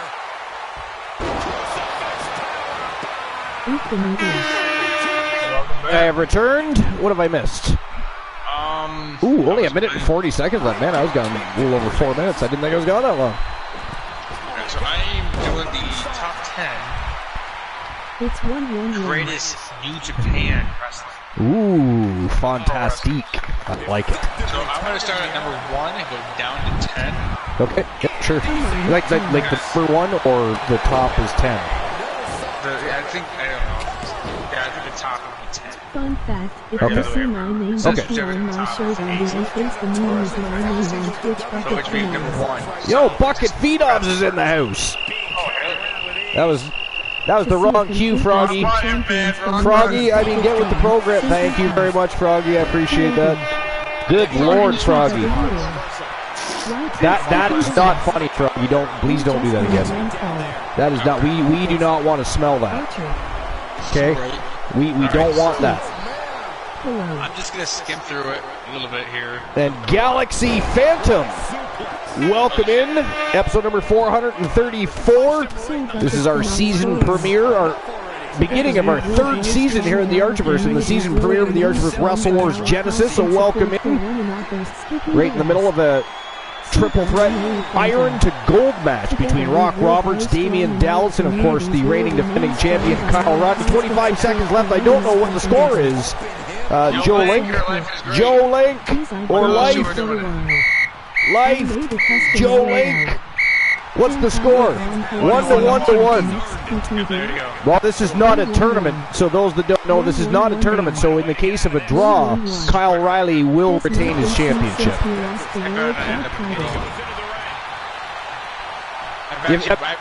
That's the accurate score. And there we have it. We have ourselves a draw. So, ladies and gentlemen, in the event of a draw, the champion does retain. So still, your reigning defending Pure Wrestling champion from Team Life is Great, Psychosis Kyle Riley. And he's going to be pushing over the 2-month mark now, folks. Again, Kyle Riley and Team Life is Great, the first team to take Pure Championship Wrestling Championship. And instead of cashing it in for another title, they wanted to see how long they could hold it. They want to see who can be the first person to take that title from him. And so far, campaign successful. We're going on, again, we're pushing over the 2-month mark now for Team Life is Great and Psychosis Kyle Riley being the Pure Wrestling champion. Actually, I think if you could fact check this for me quick, so if you look at the Archerverse Discord and you go to the Pure Wrestling champion, I think he's a pic. Yeah, I think he still has a picture of the old championship belt on his.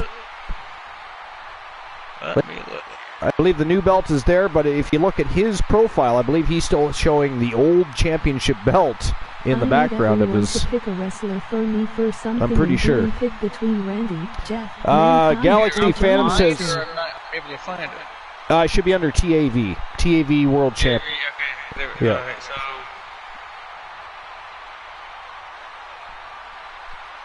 Good morning. No, there's Pure Wrestling.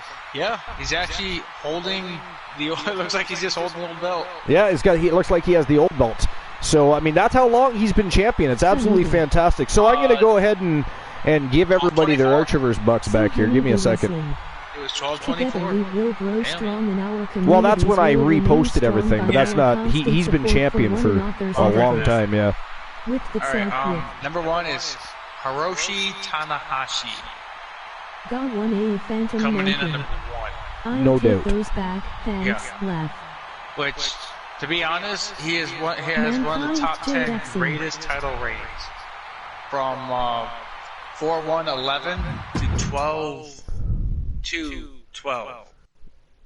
Yeah, I'm not surprised. Yeah. 2000s heights. Yeah. There ain't really much to talk about. There's a lot, but for the rating. For the most matches, and from an 8.0 average, and from cage match, it's 109. Tanahashi is a legend, I agree. Yeah. Coming in, let's see here. New Japan. All right, so while we're going through that information, the next match tonight, ladies and gentlemen, is a triple threat elimination tag team matchup between the reigning defending champions, the New Millennia from Team Sir Jack the Greatest. We have the Outlaws, Asuka and Carmella, representing the Team Joe Link, and of course representing Team One Woozy TV and Team Boss Apollo. They are the Faces of Fear, Olivia Payne and the Freak, Nikita Razor, and of course every single. I mean, they've all been champions, and of course the New Millennia are the reigning defending champions. Who walks out of this matchup, though, as the Women's World Tag Team Champions? Is it going to be the Outlaws, the Faces of Fear, or the New Millennia? Are they going to retain? What do you guys think? I got to go with the Faces of Fear. You're going with the Faces of Fear on this one? Yeah. I'm actually going to say, you know what, I'm going to say Asuka and Carmella upset both and steal those tag titles. I don't know. I mean, we all know my history of betting, so nobody wants to take what I'm saying into consideration when you're, spending your Archerverse bucks on the betting. We're like neck and neck when it comes to betting. We don't know what the hell we're talking about. We do not. It's a win-win situation here. Yeah, we just go with the flow, really. Yeah. Outlaws have had too much. We don't really care. Yeah. But all right, here we go. Women's World Tag Team Championship on the line. Triple threat tag team elimination matchup. The New Millennia defending against the Outlaws and the Faces of Fear. Let's go. So, for the treatment with only Omega and Kota from New Japan, Well, Asuka and Carmella beat the Blades for the IT titles and held them for a bit. Hoshi? Yeah. Puts him at 7th on the list of overall, tied for 3rd for most single matches with 5 stars. Wow. Yeah. That's an accomplishment in it. So, I mean, having a 5-star match, right? When you look back in the history books, having a 5-star matchup is almost as makes you almost as reputable as having a championship. Well, he's been with Japan for 20 plus years. Yeah, he has. Yeah. He's now the GOAT. Absolutely. Next one is Kazuchui Ekina. And guys, I hope I cannot pronounce Japanese with a damn. Fuck the first name. It's Kota. I do enjoy listening to you butcher them, though. So it is, it is bad. It sucks butchering them because I don't know the names that well. Kazuchika. Let's see here. Yeah, Froggy's right. It is Kazuchika. Yeah, thank you. The IWGP title retains. He's had 5 of them. But he's retained and defended it 30 times. Oh, look at Joe Link boasting here. He says, well, Asuka and Carmella beat the Blades for the YTD titles and held them for a bit. Now, what does that have to do with this match, Joe Link? Are you trying to persuade other people into betting for the Outlaws here? Is that what's going on here? Are we shamelessly plugging your faction here? Is that what's going down? And by the way, so what do you think of the brand new World Tag Team Championship belts? Championship matches, 0. And he didn't split his time. I almost forgot to ask. There's a lot of people. My thoughts on that is there's a lot of people that won that belts. I'm not surprised right now. Look at those beautiful new tag team belts. They are the Women's World Tag Team Champions. Right on. I'm not quite late. Just saying, don't you underestimate them. Interesting, the champions are making their way to the ring first here. I know the champ has looked good as you know what, I gotta send you this too. I need you to see this. I can't be the only one in I awe want with to this. put my phone away and try to sleep. LOL. This is the craziest thing They I've look ever awesome, seen. just not on the right people. As I used to watch New Japan quite a bit, but not as much now as then. Joe Link says they look awesome, just not on the right people. All right, Life, you have a good night. Rest up. We'll talk tomorrow. Appreciate you as always. Another legend of our community. Life is great. Stuck around to watch Psychosis Kyle O'Reilly battle to a draw and retain his title. Yeah, he was on the edge of his seat biting his nails. Indeed. Take care, Life. I get that way too with some of mine. Sleep and work. Yeah, I sent you the list too, that way you can see what I'm looking at. Sorry, you did what? I sent you the same list. Oh, so you okay. can see what I'm looking at. Yeah, hold on, I'll pull it up. Much. Yo, Honeybee Wrestling! Yo! You missed the hell of a match. And Blackheart's Together we will grow strong. final match. Yeah, Ashley Blackheart. Ashley Blackheart, after just returning not too long ago, has decided that she needs to spend time out of the business and focus on some of her personal business outside of wrestling. So she is leaving, but Jenny Black, of course, has officially made her return. Already had match on, over at YTD Academy, and will be in action tonight, by the way. But Honeybee, what you missed was the Diamond B. Jackson, a.k.a. Honeybee, in a match earlier tonight for the Women's Pure Wrestling Championship, and she won. She won the belt. So Honeybee, now a double champion. She is the YTD Academy Grand Prix Women's Wrestling Champion, and she is now the Pure Wrestling Champion, which means, Honeybee, that B. Jackson can now challenge any champion on either of the 3 rosters, whether you want to challenge a YTD champion, you want to challenge a Wrestle Wars champion, or maybe you want to challenge a Starrcade champion. Now, of course, the championships over on Starrcade are still being awarded. They were vacated by the new management team. But it is, of course, up to you entirely who you decide to challenge. So That's Sir Jack. Sir Jack the greatest. What's going on, Sir Jack? Sorry, what were you saying there? You gotta do it right. Honeybee, baby. Honeybee, baby. You gotta do it right. Honeybee, baby. She's an Adam Cole. She's an Adam Cole fan. She's an Adam Cole fan. Which you gotta give props to him from Japan too. Let's see. Sir Jack says Team Joe Lincoln. Oh, he's giving shout-outs to the people he's saying hello to here. But yeah, the list I gave you too. That way you can see what I'm looking at. Oh, right. Yeah. Sorry, I'll pull up for it now. Is it on Discord? You just entered the Discord, I assume. This is on Discord directly to you. All right. Oh, yeah, I see it. Maybe you get a kick out of this one too because. You know, I don't like butchering names, but I can't say them Gotcha. half the time. And what number are we on now? We're only at 2. We're only at 2. Right, Kiichiro Okada. Because of how it was. Right. This one isn't going to be ended quite so easily. This list. I think, yeah, one of your favorites.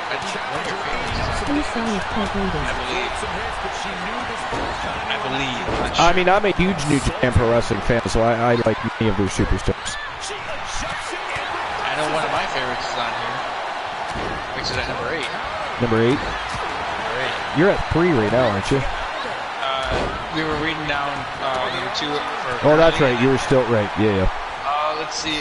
One of the stats of Okada rules the amount of stars David Meltzer has given his match. Dave has sincerely made the rain with the snowflakes.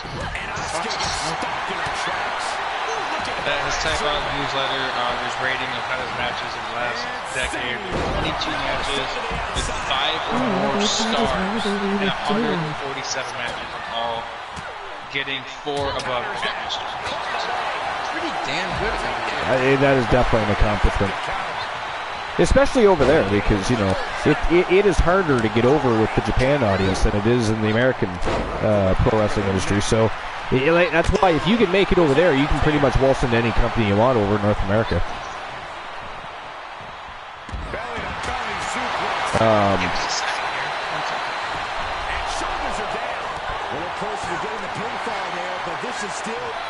So I'm just looking down the list of the people that he's, of course, beaten.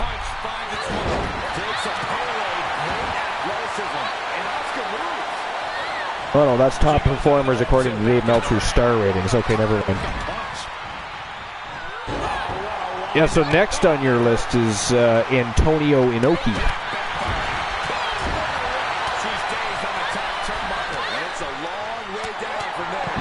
And it looks like we have, at least for the moment, lost Soul Embers.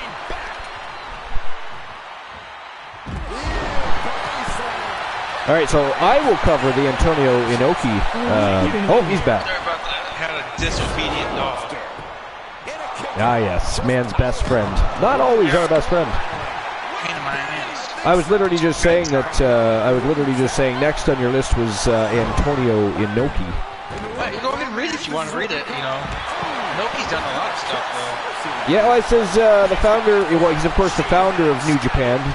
Was the man for the first 15 years of the company, which shouldn't be a surprise, considering he owned the company at the time. But when you look at the achievements, without bias or knowledge of ownership structures of the New Japan, Antonio is the amongst top ever to step into a New Japan Pro Wrestling ring. In the days before IWGP Heavyweight Championship become the top linear title in New Japan, the NWF Championship was the main title in New Japan Pro Wrestling, and Antonio would hold the belt on 4 occasions for a combined total of 2,551 days before vacating the belt to enter the title in 1981 IWGP League, the precursor to the G1 Climax, in which the winners would take home a variety of prizes, which the combatants used as buy-ins for the tournament. Add the 325 days that Inoki's first and only reign as IWGP champion lasted, which would be the first ever in the history of the title. Multiply Inoki's 5 reigns with the 2,876 days he presided as champ, and it puts Inoki first in the IWGP NWF champ list. Yeah, that's crazy, though. It is very crazy. Yeah. He had 10 victories in the World MSG IWGP League, which was the yearly New Japan Heavyweight Tournament. Yeah. Or the GP1 would become the traditional summer tournament for New Japan Wrestling. Antonio's numbers made him one of Japan's all-time greats. Yeah. It's crazy just to see that. Isn't it? I was never biased towards what he did in the ring or what he did outside the ring. I didn't know him when he stepped foot in the ring until I watched his matches. Yeah. To this day, I still don't know him, but I still respect what he did. I mean, it's not like I've seen every one of Inoki's matches, but I've watched a lot. I mean, the man was gifted in that ring. He just had a mind for the business, you know? So, I mean, yeah, Asuka did get eliminated, yeah. We are down to New Millennia, the Faces of Fear, and one member of the Outs, Carmella. But yeah, I've watched enough to know that he, even though he was the owner of the business, etc., he did deserve the accomplishments that he achieved. So there's that. Justin Thunder Liger, yeah, he's actually next on your list there. He's next, actually. All right, so Justin Thunder Liger, the top of the junior heavyweight on the list here. Justin won the. Holy shit! Give me a second to catch my thoughts here. The new jackpot number for a chance to win a Justin channel would redemption of win your the choices. division 069. The number to win a IWGP YTD title 11 championship match times. is I know, 0. I'm trying to. My brain's moving faster than my mouth. My eyes run moving faster. 11 times. Thanks, Archer. I appreciate You're welcome. it. I love that. It's these guys. It's these moments that make it golden here. When either I'm on the broadcast or anybody else when you put your stuff. I mess up. It's fun. It's hilarious. That's just who we are. A record with the 2245 days, which is 2245 days as champion. Yeah, crazy.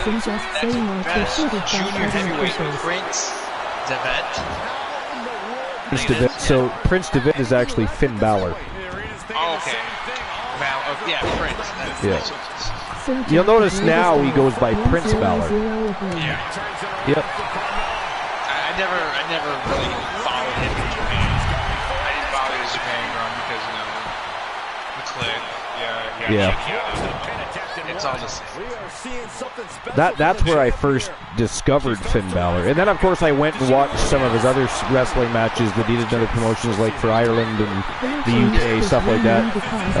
So it was exciting for me when he first came to WWE. I marked out because I thought, wow, because I always said that Prince Devitt was one of the best in the world, and then he finally made it to WWE, and I was like, yes, finally.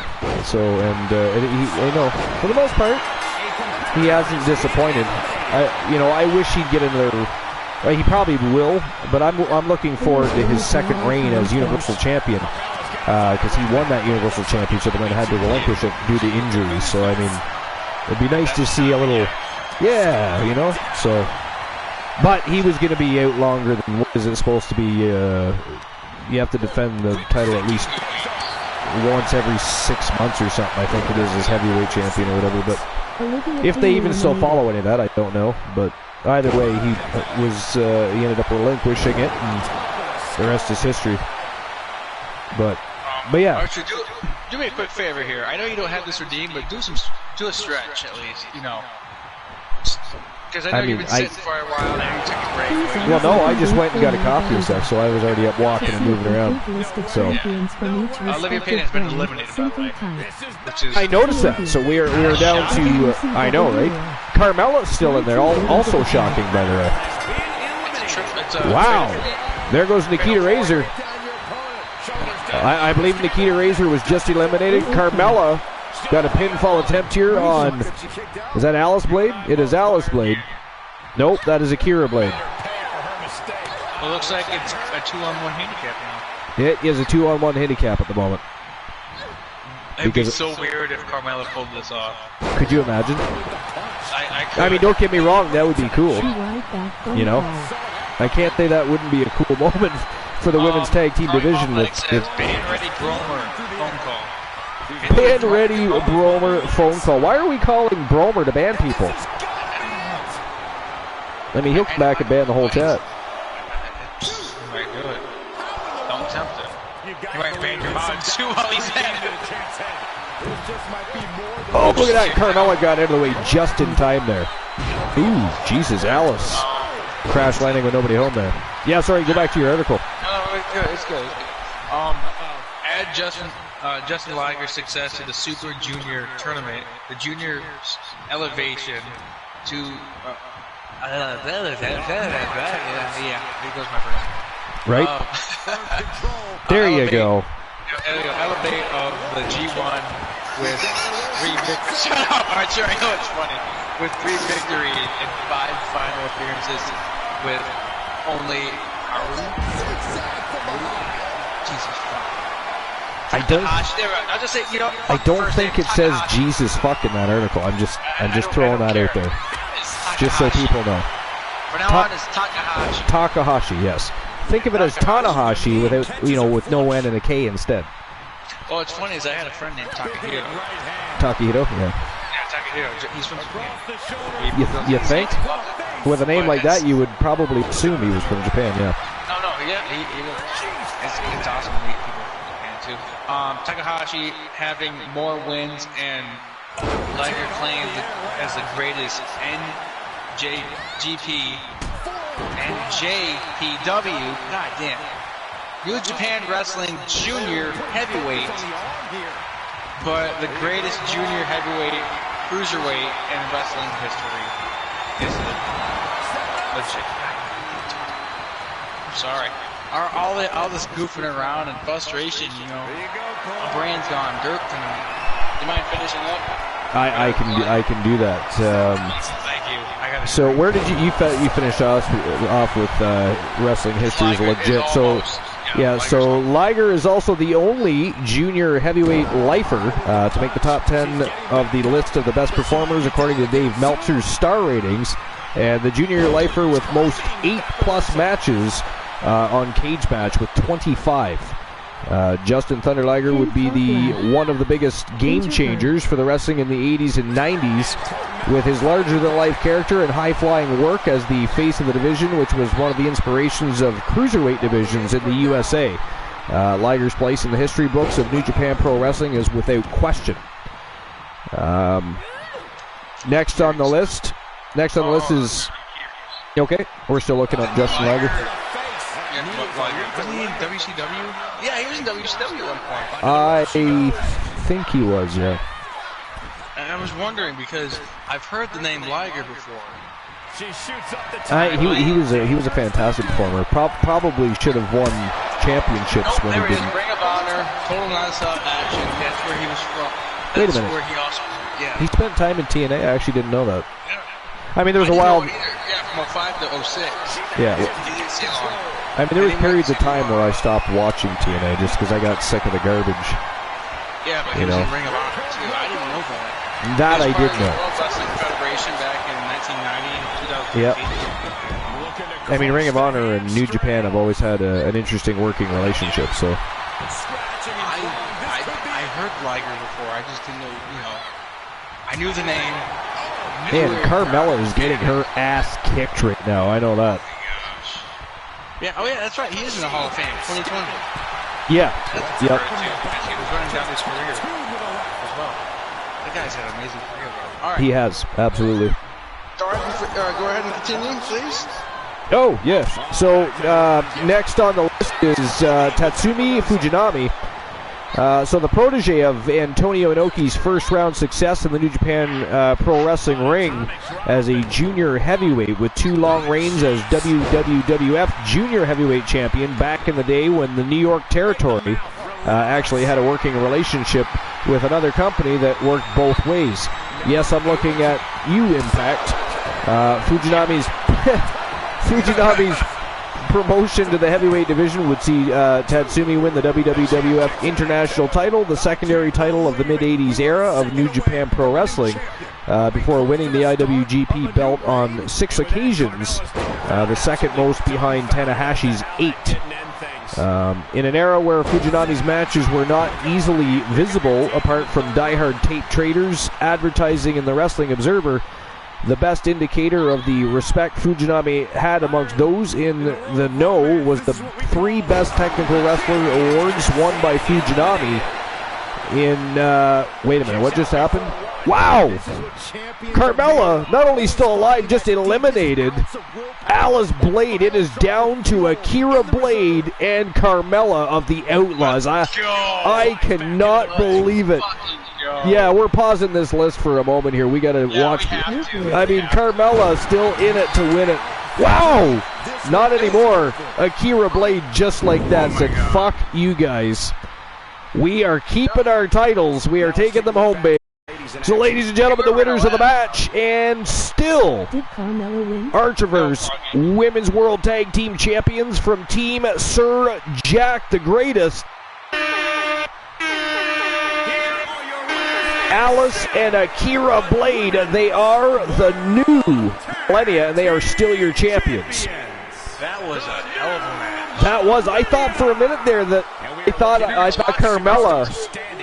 Carmella was going to pull that off. Wouldn't that have been awesome? That would have been a very cool moment, but Akira Blade decided that wasn't going to happen. You know, Archer, from the beginning of 2.0 all the way up here to 3.0, I gotta say that the divisions are getting massive. Oh my God, I know the amount of talent and formidable factions, not just tag teams but factions. It's crazy. Like I said, 2023 is going to be huge. Going to be huge. I think y'all get to see it. All right, so Jenny Black is who that bitch is. All right, so before we get to that, I'm going to go ahead and issue the payout for that. Skipping the rest. Or did I already? Play. Friends with 2LS, your numbers are 4, 3. All right, so I have to start the new betting line. With 2LS, there are some amazing and fun channel rewards to choose from if you are team. All right, so this is for the Archerverse Women's Wrestling Championship. It is a fatal 5. 1 fall. It is a fatal 5. 1 fall wins it all matchup. And look at the Vixen villains in this matchup, and including Jenny Black. The return to YTD Academy of Jenny Black was monumental, absolutely huge, and she made an impact immediately and has earned opportunity tonight. She's joining these 4 Vixen villains. We got Claire Lay from Team Dogface, Io Shirai, we've got big-time Becky Lynch, and of course the reigning defending champion, Britt Baker, DMD, representing Team Joe Link. Who do you guys think walks out as the Women's Wrestling Champion? Is it going to be the reigning defending champion or one of those 4 Vixen villains right there? You know what? I'm not going to be biased here. I'm not going to go against anybody. But I want to see what Black has in store for coming back. A feather win or lose, it's going to be a hell of a match regardless. Sending you all the lovely feather, emoji feather, vibes with the feather, what do you think, Archer? emoji feather. Oh, just give me 1 sec. I'm still opening up the betting line. Travels of TH. Hyper Knight. DMD. Hate to say this, but you're shit out of luck. All right, so here we go. Honeybee Wrestling, your numbers are 8, 2, 5. So who do you guys think walks out? The Women's Pure, or no, this is not Pure Wrestling Championship. This is the Women's Wrestling Championship. It is the top of the food chain.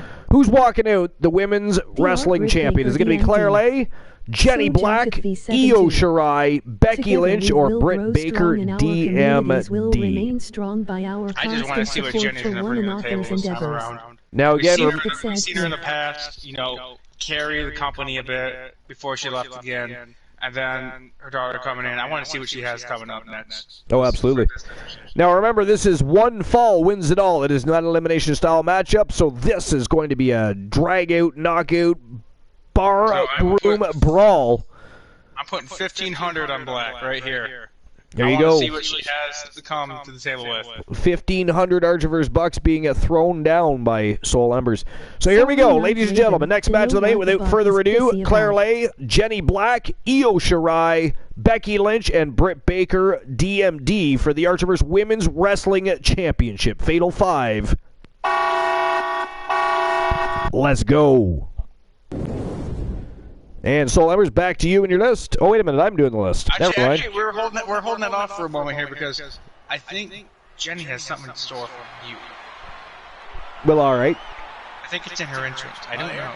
That's It depends on who comes out. Io Shirai comes out. I know that. Yeah, it is definitely Io Shirai making her way to the ring first. I have a question for you. Who do you think is going to get You are this? following the very best. Who do I think is winning this match? Well, that's a tough one because Britt Baker's been a formidable champion. Io Shirai would love to taste gold again. She was champion for the first time not too long ago. You also got the return veteran herself. Yeah, we got Becky Lynch in there.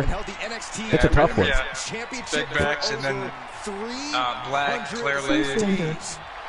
Together we Yeah, will you grow got strong some and our big communities will remain Yeah. strong I mean, by I constant support for I women think authors I and would others. like to see, personally for me, and it's not anything to do with bias or anything like that, but I would like to see Jenny Black win this one because we all know that she's a fantastic addition to any women's division, but she's a former multi-time champion, and she's coming in with a lot of steam, a lot of hype, a lot of momentum, I mean, she's been with the and company before, so. so it would be cool for her and her team if that were to happen. But if not Jenny Black, just because I'd like to see Britt Baker lose, I'd go with Claire Lay. I'd like to see her. Honeybee's watching this match closely. Honeybee, you might want to be careful.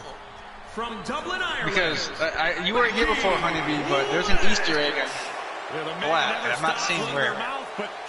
The only few people that know about it is myself, Dark Disciple, and Archer at this point. Becky Lynch began her career as the last kicker, and now Becky Lynch is simply the man. Once we see Jenny Black come out and Soul Embers discusses more about the Easter egg, we'll get back into that list. Alright. So, Big time Bex has made her way to the squared circle, and she looks hyped. She looks excited in there. I think she's getting a little head over heels. Uh-oh. And here we You know go. what this means? You know what this means, don't you? Well, I mean, it means that there's another member of the matchup making their way to the squared circle. That I do Not know. only that, but can you guys spot the Easter egg? And no, it's not on her chest. I'll tell you that right now. I mean, I gotta be honest, it is pretty funny that it says hit right on her boob. I mean, No, it's hit. That's a hit squad. it does say hit squad, but it looks like hit on the boob though, and you know that's kind of funny. It's amusing to me. No, Honeybee's like, no, I have ads. Uh-oh. Look at the wrist. At Well, the very end. there is a way to get rid of those ads, just so everybody knows. If you just hit that subscribe button and subscribe to the Archivers TV channel, you don't have to worry about those ghastly ads. Archer, is it free? That's the main question. No, subscriptions on Twitch are not free. Only on YouTube are subscriptions free. But you're forgetting one thing, though. You also forgot about the Prime.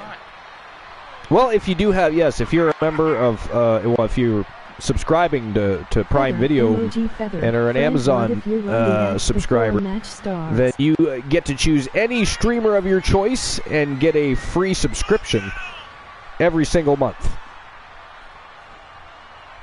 And what does that gain you in the YTDA? Sir Jack says, Sir Jack says Britt Baker DMD's winning this matchup, retaining her title. He says. I don't know about Britt. You know, there's a lot against her. Look at that lantern, though. Holy shit. It is going to be interesting. Again, it is one fall wins it all. It's going to be interesting to see what happens. Welcome back, Honeybee. Can you spot the Easter egg? Look very closely, not on the boob, because it's not there. Yet Britt will win it as her He wants to make sure first nobody is defending looking his at Jenny Black's breasts. Yeah, you don't want to do that. But how you do not look at her boob when it says hit on her boob? It was her first It just throws people off. Yeah, you did that shit on purpose. Yes, I did actually. I did that. Everybody look for the Easter egg when really you're looking at her boob the whole time. With the boob of her jacket, anyways. It's not the same black. Representing the Outlaws from Pittsburgh, Pennsylvania. She's the Like she died and came back. wrestling champion. All right. Brittany. We are at what, number 6? The champ comes into his title. We were at. For good reason, Cole. When you're the champ, you don't That was have to number worry 5. about winning. You just have to I make still sure wasn't you done, don't actually. lose. Go ahead and finish. Where did I leave off here? 10 ashes, 8. So in an era where Fujinami's matches were not... Oh, I already read that. Fujinami is held in such esteem that he was part of the 6-man tag main event of the 50th anniversary show in March to celebrate the different generations of New Japan Pro Wrestling, while Fujinami couldn't step out of his mentor Inoki's shadow in his teacher's pet reputation amongst fans during rivalries with cool heels such as Riki Koshu and Akira Maeda. Would have seen him in trouble, like Naito would get himself in the mid-10s. Fujinami's success in the ring is without any doubt. Next on the list here, number 6 is Keiji Muto. So New Japan's man of the 90s in the heavyweight division, Muto would end up being the standout of 3 musketeers that trained in the New Japan Pro Wrestling Dojo in 1984. As mentioned in Fujinami's entry above, there was a lack of avenues for wrestling fans to watch New Japan Pro Wrestling action in the 20th century, and that means it is hard to compare the stars of the 2010s to the stars of the 80s and 90s, with the added argument that the likes of Dave Meltzer scores modern-day wrestling higher than the action of the decades before. So it is probably best to compare Muta's achievements to those fellow musketeers in the decades of their primes. And look at that sexy women's championship title belt. Now Muto would go on to win the GHC and AJPW Triple Crown, making him one of just 3 to win all 3 major Japanese heavyweight titles. Kensuke Sasaki and Yoshihiro Takayama being the other 3, with Keiji main eventing night 3 of New Japan Pro Wrestling's annual biggest event, Wrestle Kingdom, making it 3 different decades that Muto main evented their year-beginning extravaganza, with the 2010s not seeing Muto in the Dome on January 4th, showing Muto capability to roll back the years. Number 7 is Shinya Hashimoto. So it was... What's that? You want to catch breath for a moment? No, I'm good. So it was hard to separate Muto and Hashimoto, as seen by the stats above, but the one thing that Shinya did in the 90s was that no other Japanese wrestler had ever done was be the largest drawing wrestler in a calendar year in 1995 and 1997, with Kazuchika Okada being the only other Japanese national to achieve that feat in 2020, an accolade that needs an asterisk for obvious reasons. Now, after fallout with New Japan Pro Wrestling, after flawed booking in his feud with Naoya Ogawa, Shinya would be the last of the Musketeers to win the NWA World's Heavyweight title. In 2001, tragically, Shinya passing away in 2005 after a brain hemorrhage, which would leave fans of the era asking what if regarding the Hashimoto's career. Number 8. This is one of my favorites because of Nakamura. Tetsuya Naito, positioned just out of the top 10 in the IWGP Champions reigns, lisping 9 days off of Nakamura's total number of 1,170. Nato's run as champ will be defined by its being overshadowed by other events, with 2 of his 3 reigns happening in the pandemic and in front of limited capacity crowds. In Nato's 3 reigns, Nato would only defend the belt once in each reign, on an average of 1 defense every 129 days, compared to Nakamura's average of a defense every 43 days and Okada's 59-day average. The quality of matches he wrestled would see Naito finish 6th on Meltzer's star rating list with 9 fights to his name, and a 4th place finish in the cage match list with 73 matches with a rating over 8.0. And Soul Embers has, for the meantime, apparently left the party, left the broadcast, but I'm sure he'll be back.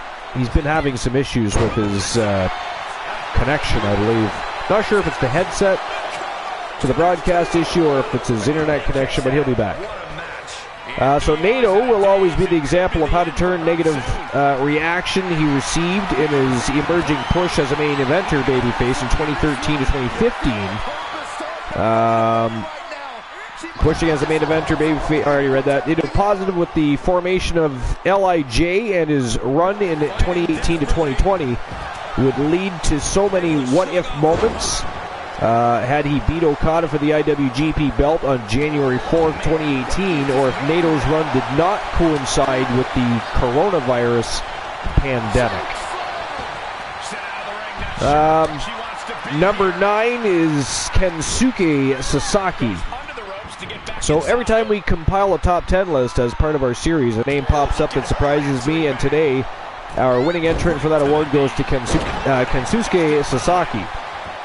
With a top 10 placing in the IWGP heavyweight title reigns list thanks to 5 reigns, with the first 2 lasting over 200 days each.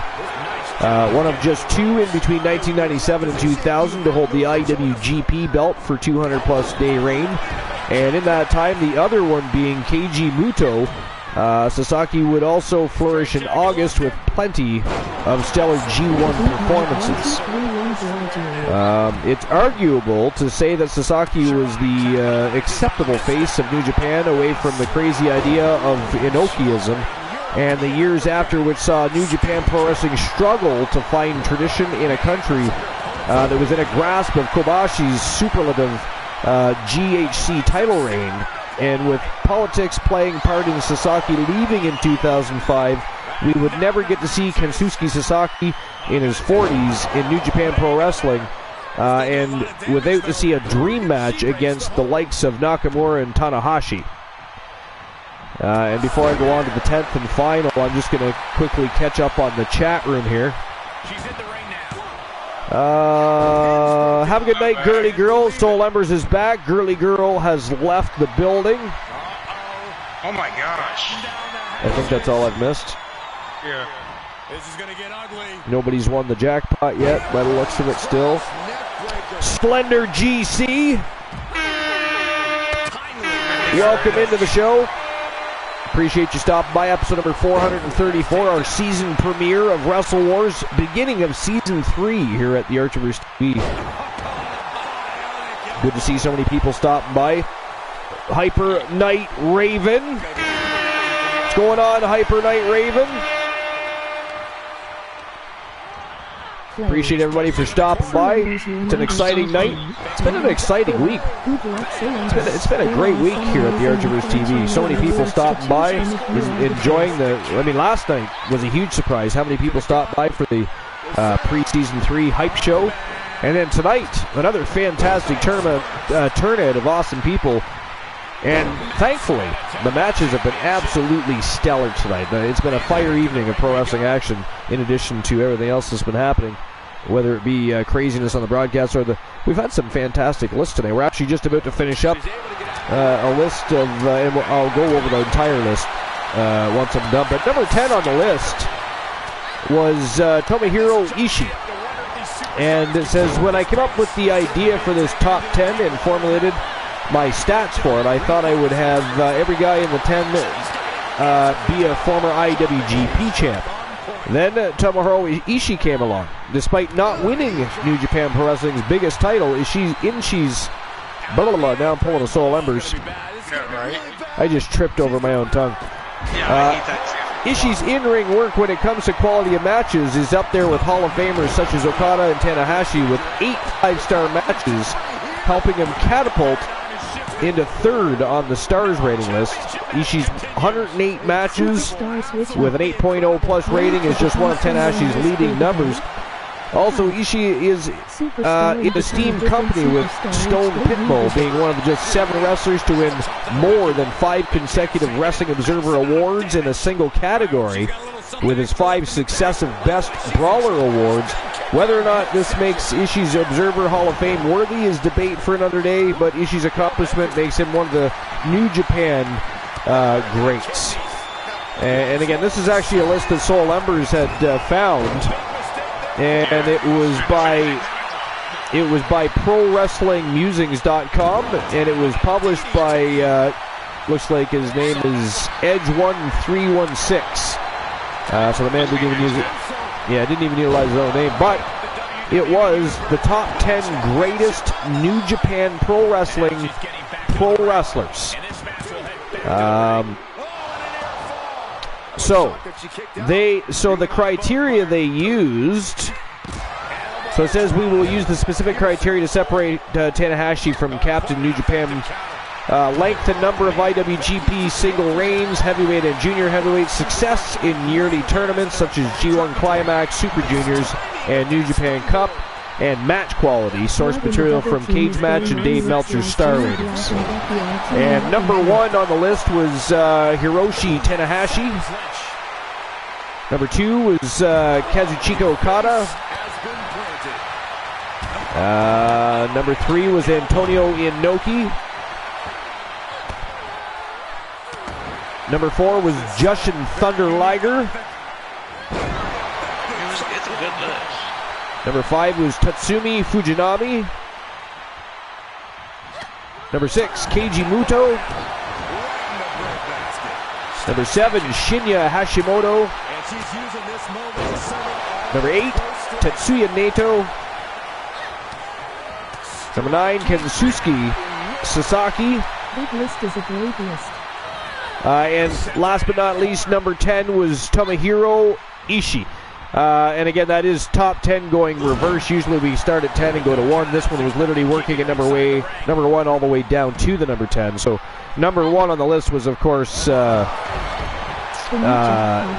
Tanahashi. So, but that was actually a fantastic list, I think, anyways. We haven't really done much with New Japan. No, we haven't, so it was good to touch base on it, and it was even Joe Link thinks it was a fantastic list, so good job on finding that list, Soul Embers. I mean, I was thinking about it for a while, and it's like, well, I should try something different. Why not? And we've heard ECW, WCW, WWE, we've always been in that category. Exactly. You know where the hardest fans in the world?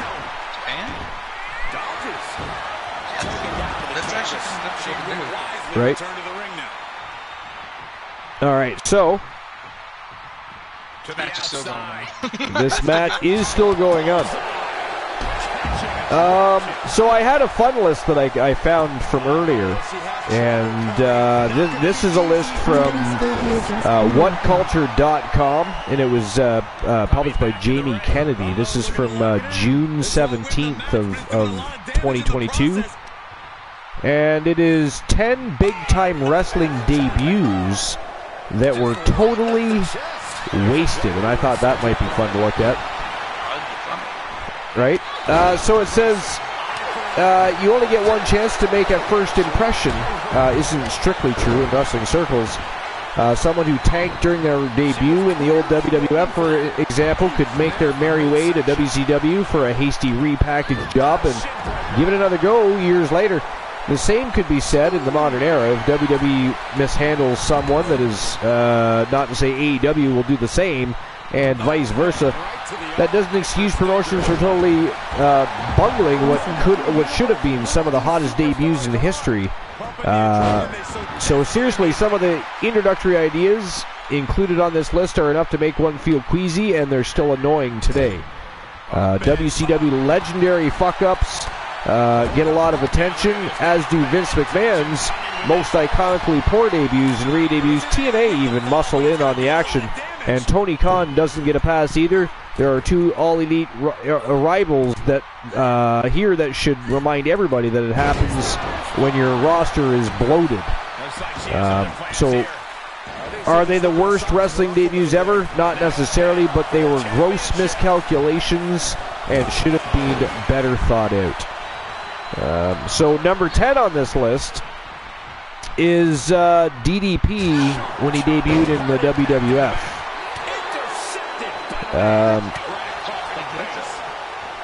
Well, it's shitty, but you know they try to repackage him. Yeah. But, they try, but DDP is DDP.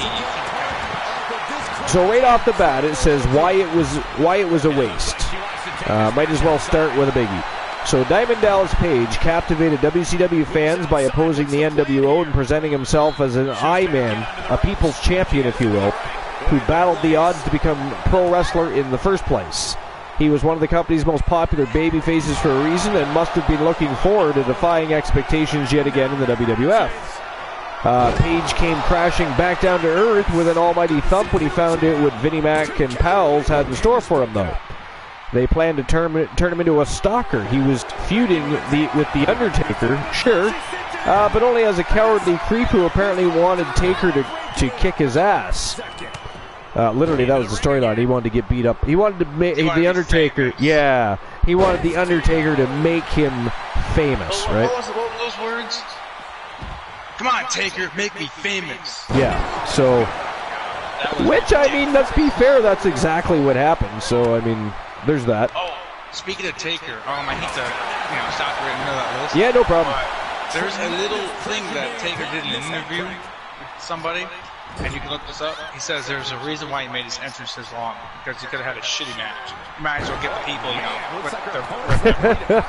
it's exactly what give them a show before the match starts, just in case the match is terrible. Yeah. Either a good match or a shitty match. That's why his entrance was so long. Yeah. Following the very best in fantasy wrestling. All right, so it didn't take long before this flopped. Obviously, DDP was married to the smoking hot Kimberly at the time, too, which only made the situation more erroneous. Christ knows that the WWF's creative forces were thinking when they cobbled this together. All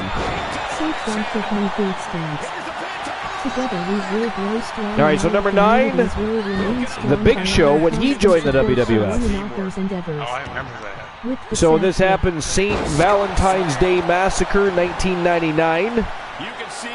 Why it was a waste, certain billionaire owners with well-coiffed hair must have been licking their chops after snaring the giant from WCW's midst. Vince McMahon probably believed that he was about to school those idiots in Atlanta on how to book a giant properly. After, wow, Io Shirai picks up the big win. Holy shit, ladies and gentlemen. The winner of the match and new Archivers Women's World Wrestling Champion. That is crazy. Io Shirai is your victor and new champion, and I think that's actually the second time she's held that championship. You'd have to fact check that. It might have been a different title. I think it's about time that she got. Wow! Congratulations to Io Shirai. That is amazing. I didn't expect that. Io Shirai was not. I chose Claire Lay, right? I said if it wasn't Jenny Black or even the champion defending, I thought for sure Claire Lay picked up the victory here tonight. Io Shirai with a big victory there. Now I got to issue the payout. Give me a second. This is the. Oh my gosh. Yeah, there it is. So it's a TV women's division. It is, yeah. I'm looking. Bubba. Wrestling women's here. No. She held it once. Okay, that's what I thought. So this is her second time. She is a two-time Women's World Champion now. And look at this. This is going to be one hell of a barn burner. Check this out. Oh my gosh. We are officially in what we consider here at the Archivers as the actual championship rounds. And what that is if nobody opens any of the championship betting lines previous to what we consider the championship rounds, which are the final 3 matches of any card, the betting lines are automatically opened up for free at that point. So you have to pay to open the betting lines before that. But we have finally hit the championship rounds, the final 3 matches of the Season 3 opener, the premiere of Wrestle Wars Genesis, which has been absolutely amazing. By the way, so what do you think of the new Genesis Arena? Isn't it fantastic? Oh, dude, it is beautiful, yeah. But look at this. Look at the villainy in this matchup. You've got the winningest tag team in Archiver's history with a total of 7 Archiver's World Championships under their belts from Team The Turret Man and Team Complete Geek TV. They are the Terror Johnny Braddock and the Cyborg Adam Colossus, better known as Demolition. Then from Team J Negative Gaming, the Soul Man, Jay Simmons, teaming up with his old tag team partner. They used to be a team called Power and Glory. They are now part of Joe Link's team. They became Phenomenal Soul, a very interesting linking, if you will. No pun intended, but an interesting link between the Soul Man and Joe Lincoln. But the OG Kurt Jordan and the Soul Man teaming up tonight. The Phenomenal Soul. We also have Weapons of Mass Destruction. Big Bubba Bruno teaming with the man called Drek. And all 3 of those villainous teams are looking to dethrone the reigning defending champions. And let me tell you, these guys have been tag team champions as long as Psychosis Kyle Riley has been Pure Wrestling champion. It's been a couple of months. They are formidable champions. But who do you guys think walks out as the Archiver's World Tag Team Champions? This is a Fatal Tornado Eliminator Tag Team matchup. Is it going to be Demolition, Phenomenal Soul, Weapons of Mass Destruction, or the Prime Time Players? I'm going to open the betting lines right now. That's a hard decision because each one of these has their own record. That is true. All right. So who walked out World Tag Team Champions? Demolition.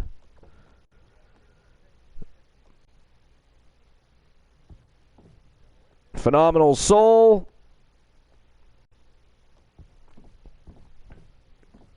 Weapons of Mass Destruction, or the reigning defending champions, the Prime Time Players.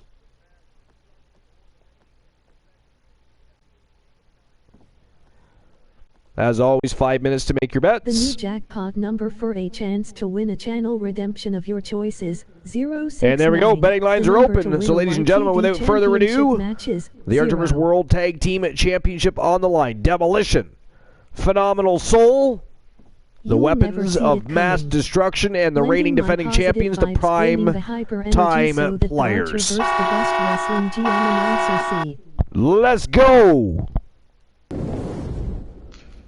Like I said, there's a lot of shit, you know, a lot of titles between every single one of these teams. It is hard to pick. So range 0 Kerr. Ooh, somebody got AKO'd, I think. Strong in our communities, will remain strong by our constant support for Rin Joker got AKO'd, did he?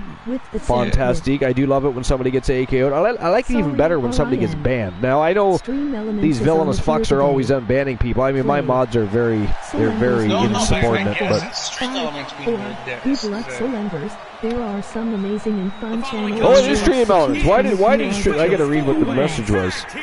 Thank you. You're welcome. Hello, Ring Joker. How's it going? Sorry for the.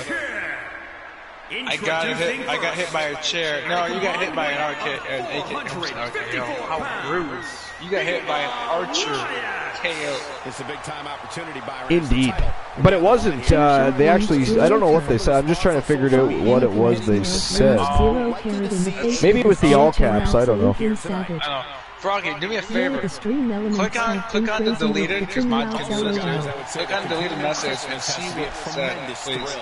Yeah, try to figure out why Rin Joker got worked over by Stream Elements there. But anyways, Rin Joker, welcome in to episode number 434, our season premiere. It might have been an Oatsby. Might have been. It's all right, Rin. It's all right. We're just trying to figure it out. Because we don't know why Stream Elements is acting up. We need to ban Stream Elements. No, I mean, if we time people out or AKO people or ban them, that's fine. But when Stream Elements does it, however, it is sus. It's a little sus. Blending my positive vibes, bringing the hyper energy so that the Archer will skipping the rest. That message never gets hit by anything unless it has emote spam on. This is what he posted. Oh my gosh, look how fat that team is though. Joe Link posted what he posted. You'll never see it coming. Lending my positive vibes, bringing the hype energy so that the Archerverse, the best wrestling GM announcer commentator, may take on the world of Wrestle Wars Genesis, and take love with the ability to steal hearts. Rinluck Joker's mask, your EWWO Archer off the top rope for style point surprise. Wow, that was a lot.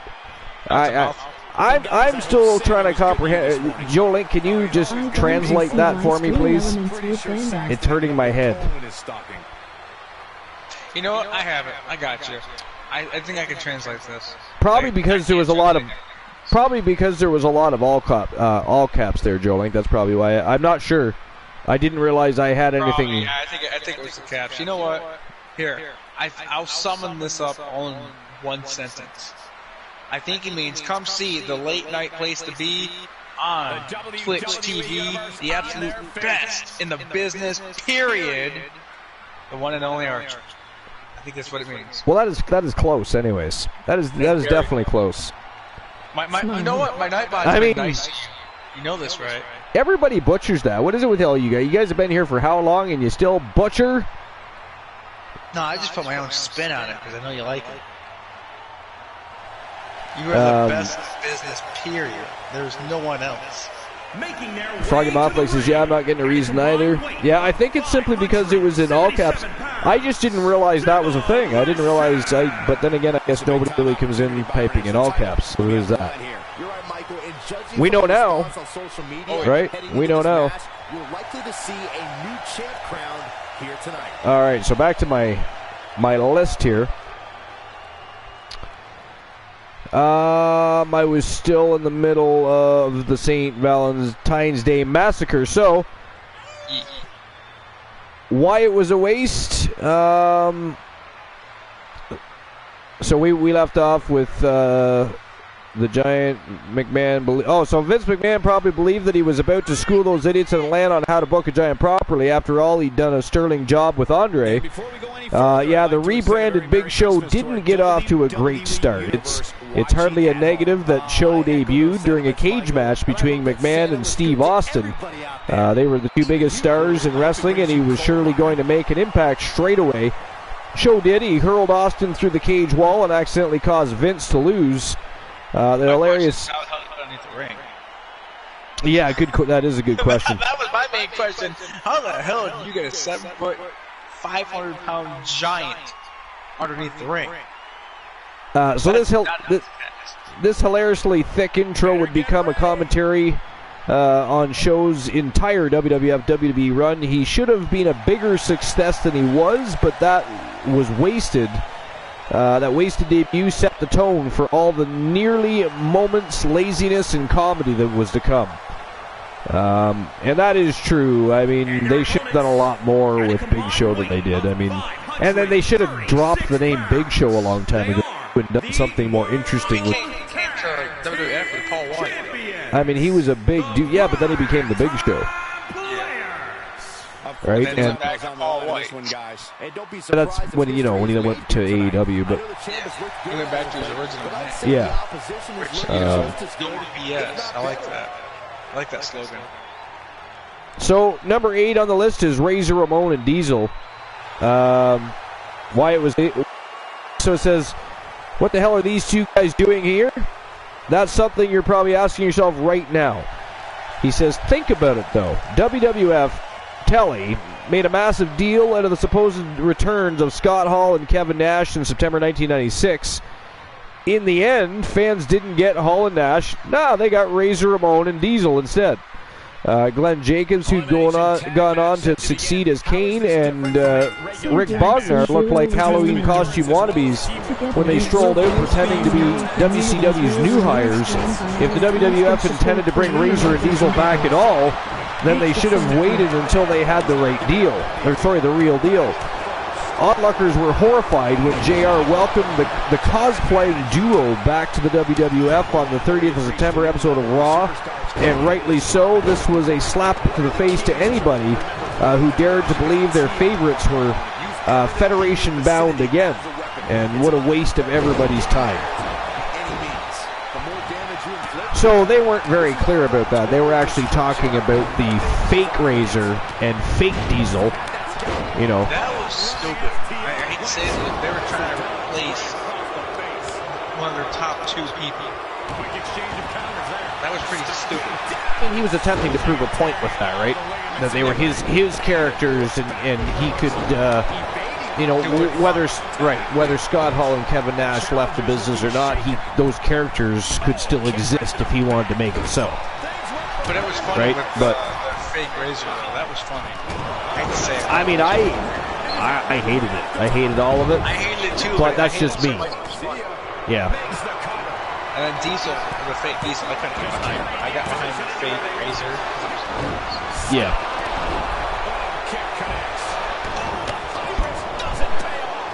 I think Drek just missed the landing of a frog splash. Just gonna say, I am pretty sure Drek just went airborne and crash landed right on his own face there. I think he's smoking too much of Rob Van Dam. He's been hanging out with RVD far too much as of recently, from what I understand. Drek, get your head in the king, man. All right, so anyways, number 7 is Will Ospreay, AEW.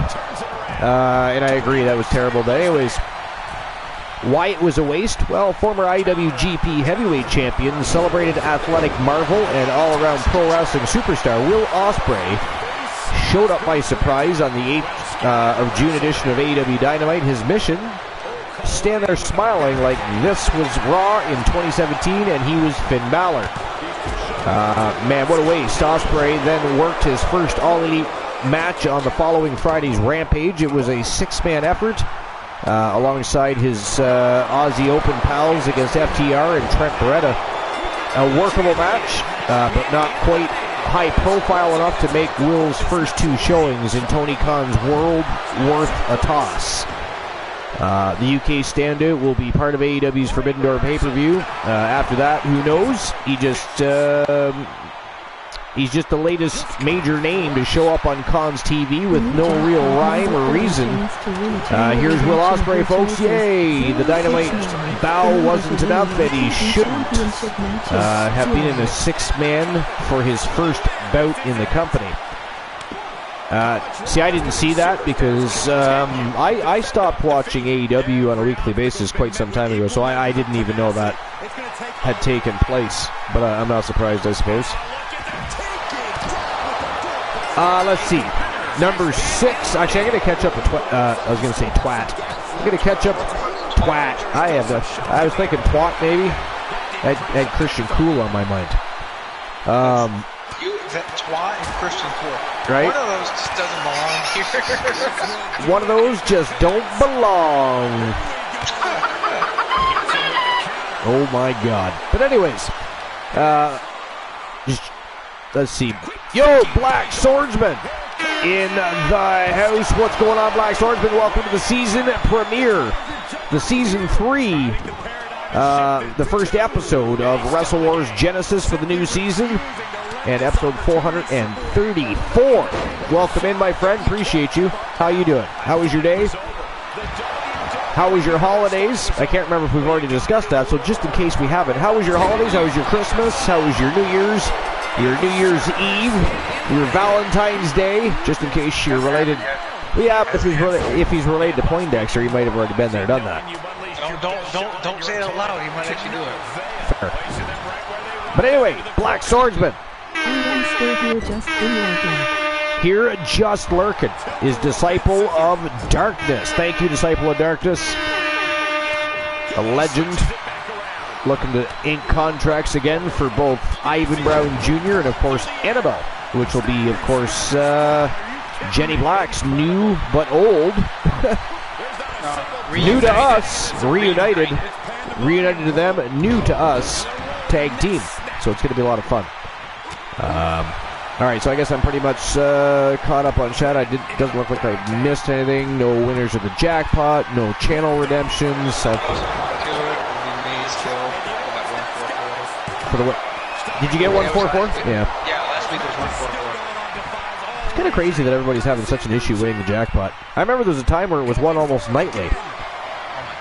All right, so number six on this list is Miro. So it says when September 9th, 2020 Dynamite,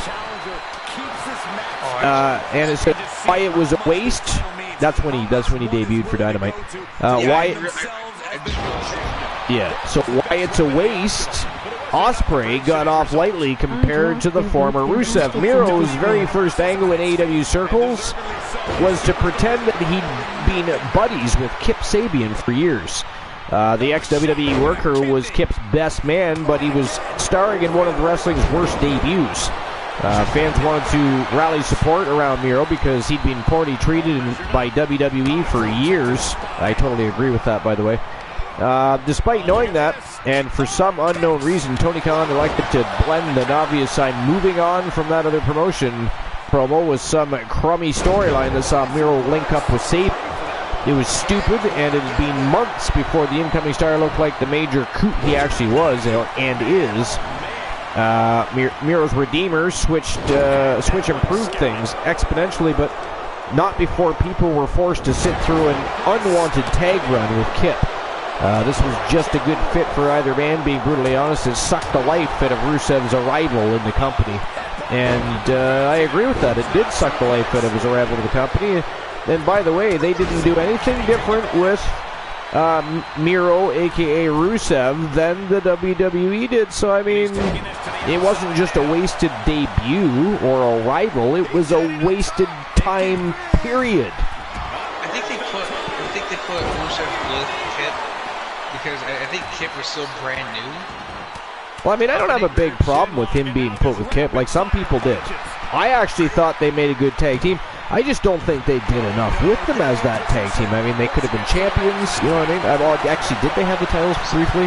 I forget. But if not, they probably should have. There's things they could have done and kept making Miro look strong. And instead, they just basically wasted his talent. They didn't do anything with Miro.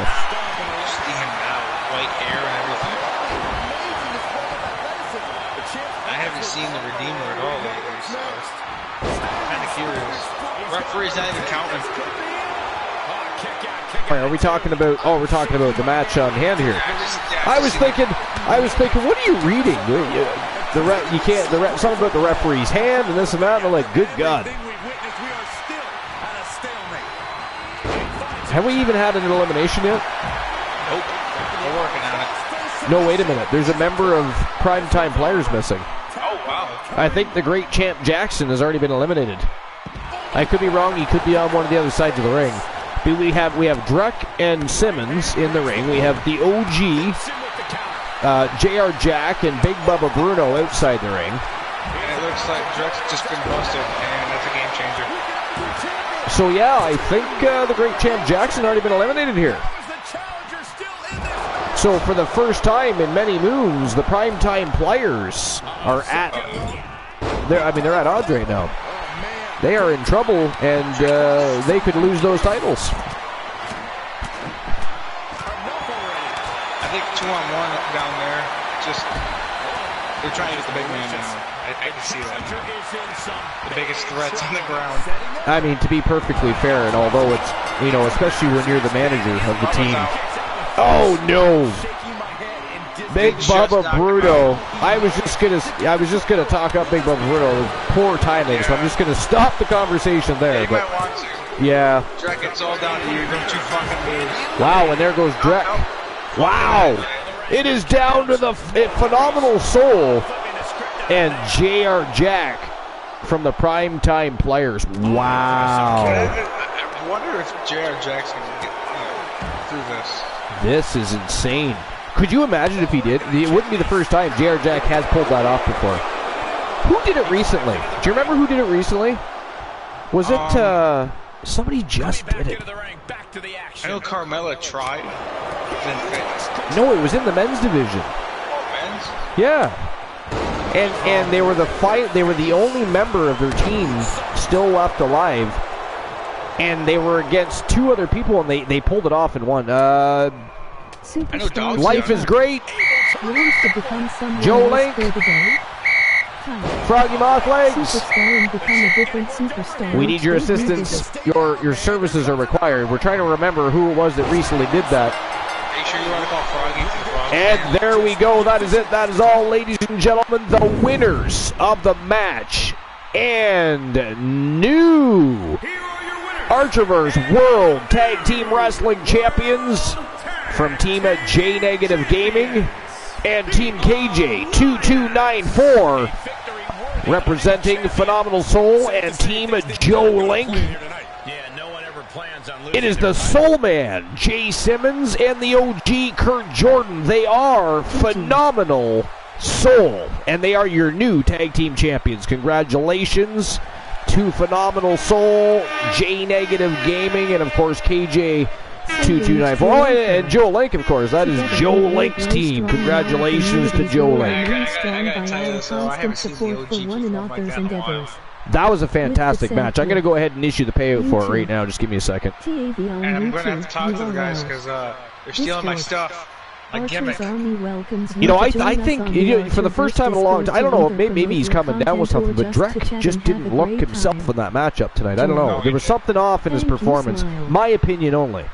My opinion. I don't speak for anybody else. I think okay, so this is how the tag should go, and I'm not trying to tell you, how to book it and shit. Right. But I noticed how Anger and Drek fight together pretty damn well. Dog and Bubba fight pretty damn well. Dog and Anger fight well. And I haven't found out anything yet for Drek and Bubba yet. All right, so I've issued the payout for the last matchup. And again, congratulations to Team Joe Link, Team J Negative Gaming, and of course, we can't forget Team KJ 2294, the Wizard of Twitch. And can we get some shout-outs for those guys, actually? I believe they all have their own command. One should be ! Soulman, I believe. The other, I believe, is ! KJ. And then, of course, Joe Link. All right, so here we go. Joe Link shouted himself out. Nice. Little shameless self-plugging. All right, here we go. Ladies and gentlemen, it is the co-main event of the evening, and look at this matchup. We've got, and by the way, the rivalry over this World Television Championship, especially by these three specific individuals, goes back many, many months. But we have the one Elijah Archer taking on from Team Froggy Moth Legs, and one, well, actually, he's more than a third of. The Wolfpack is a huge faction and spans across two different brands. Bunch of fiends, savages they are. But Codex taking, and of course they are looking to dethrone the multiple-time champion from the Weapons of Mass Destruction from Team Dogface, straight from the doghouse. Fat Lad Mitchell Vaughn is the reigning defending champion, putting his title on the line. Oh, you didn't know? I have that for him for just dog himself. But I just realized something, Archer. You got Coalition, you got Wolfpack, you got Weapons of Mass Destruction. Right? Three of the greatest factions in wrestling history. Three of the top. Yep. At this point, going head to head. It's an amazing match. It is. It's almost main event. Yeah, it's co-main event, but it is main event shit. Yeah, you got two leaders and a monkey in the middle. All right, so here we go. I'm just opening up the betting lines for the matchup. So who do you guys think is walking out the World Television Champion? Is it going to be the one Elijah Archer, Codex, both of those guys, former World TV Champions, or will the reigning defending champion from Team Dogface representing the Weapons of Mass Destruction go home still your reigning defending champion? You got 5 minutes to make your bets. And here we go. Without further ado, ladies and gentlemen, for the Archerverse World Unified Television Championship, the one, Elijah Archer, Codex, and Fat Lad Mitchell Vaughn. Let's go. Joker gave you a comment. Oh, nice, you have your own superstar.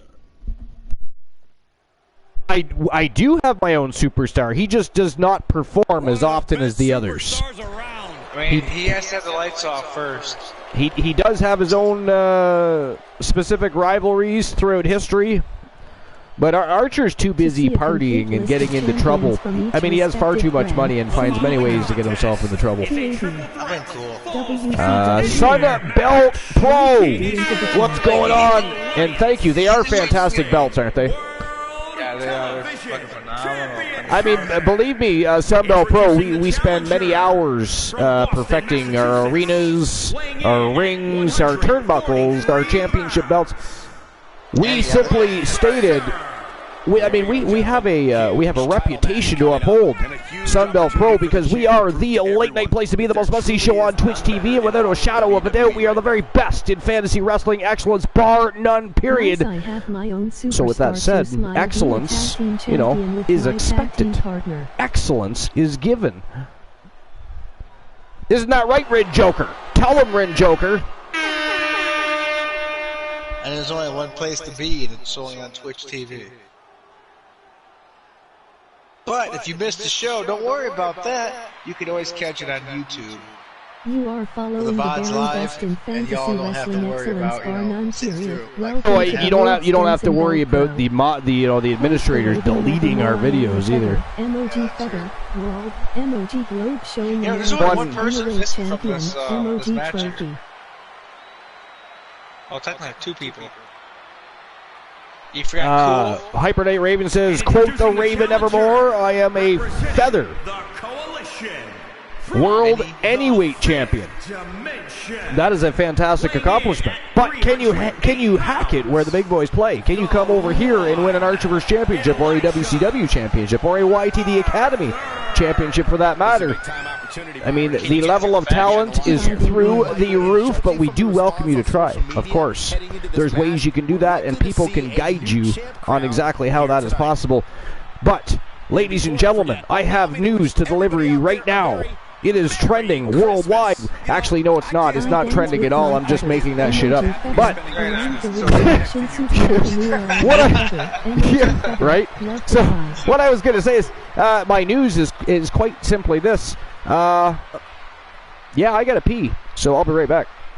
Yeah, he's got to go to concession stands and kick some kids, super kick some adults, and AKO them some bitches for giving him money.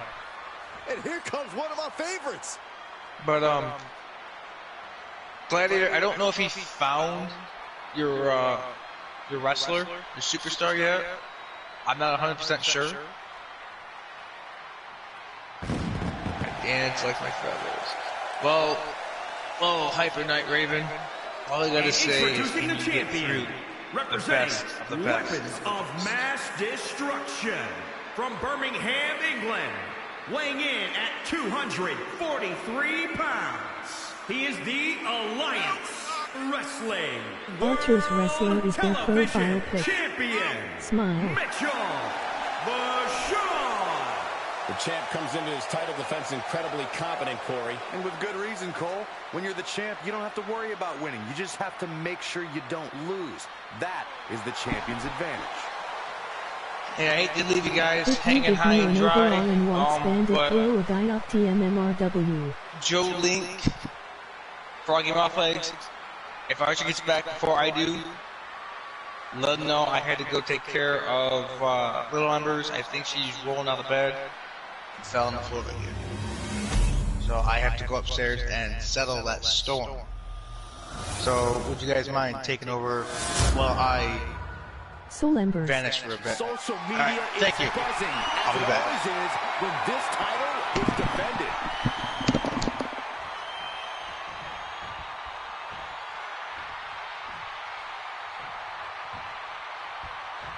And you've got to come into this triple threat with a different mindset 5 than any other match. Codex, Well, let's contending go. with multiple opponents really makes you think in a cerebral manner. Go Do Fellow you focus Feather, on one MOG opponent Feather, or wait for Champion, everyone to get MOG down? Trophy, Lots of ways Feather to Fight approach this Live. fight.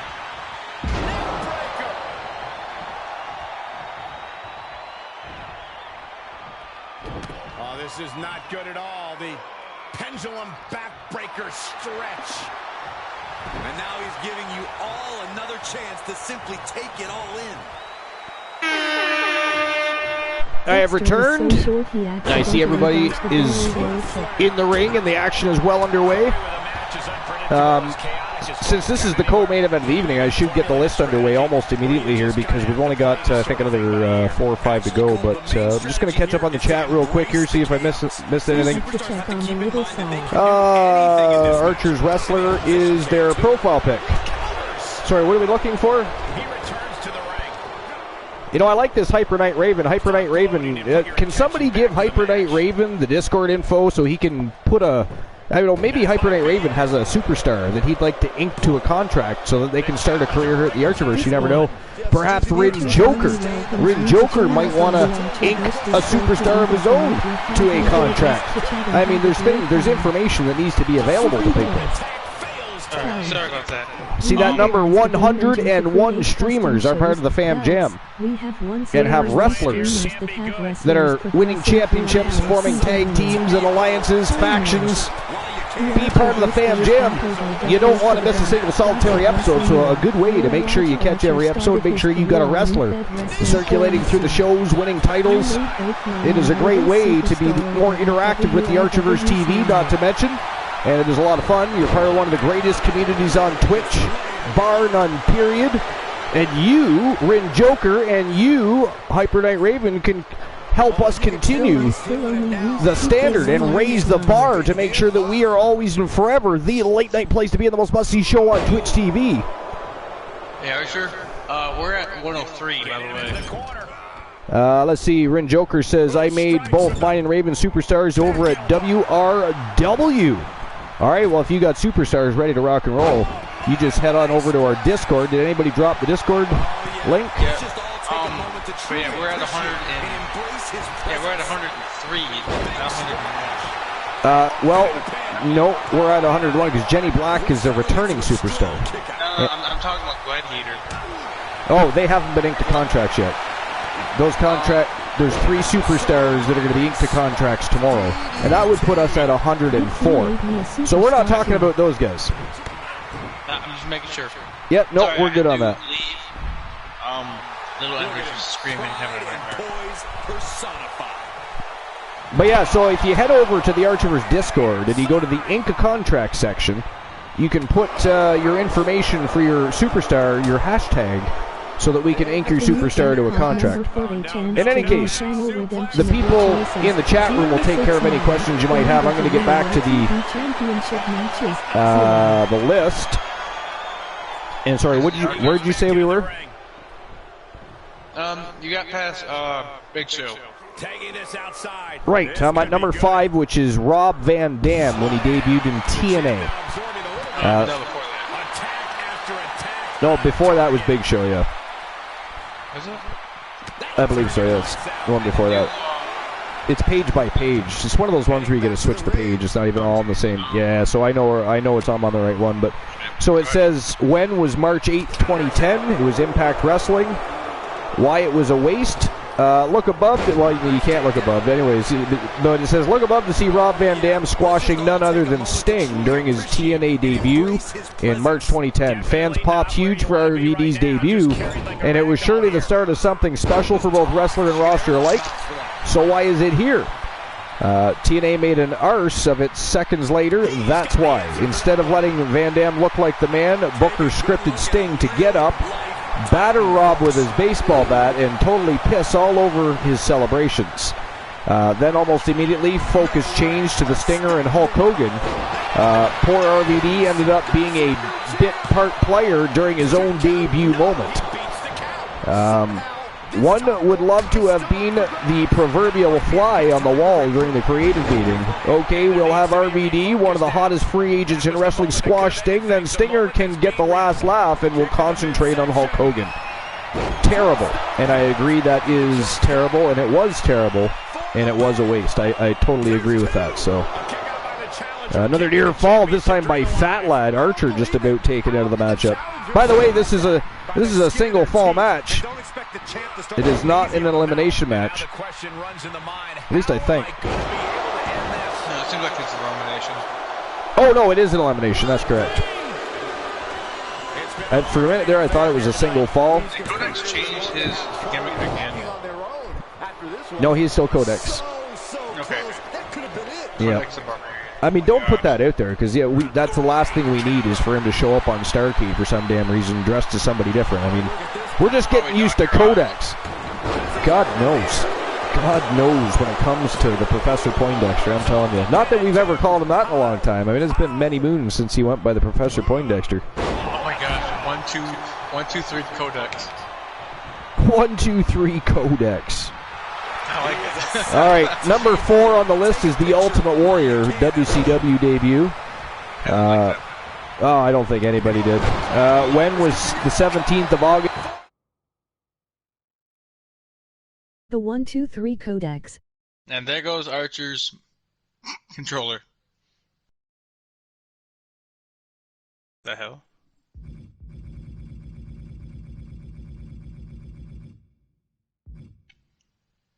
Guys, give Archer a moment here.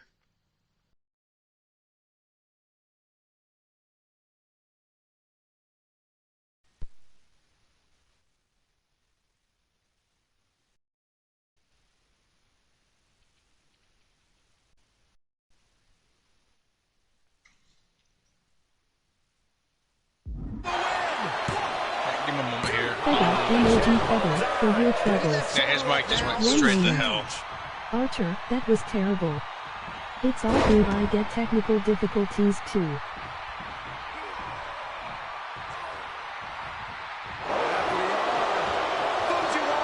Sylvan Patrol. Together we will grow strong in our communities will remain strong by our constant support for one another and others. With the self-work.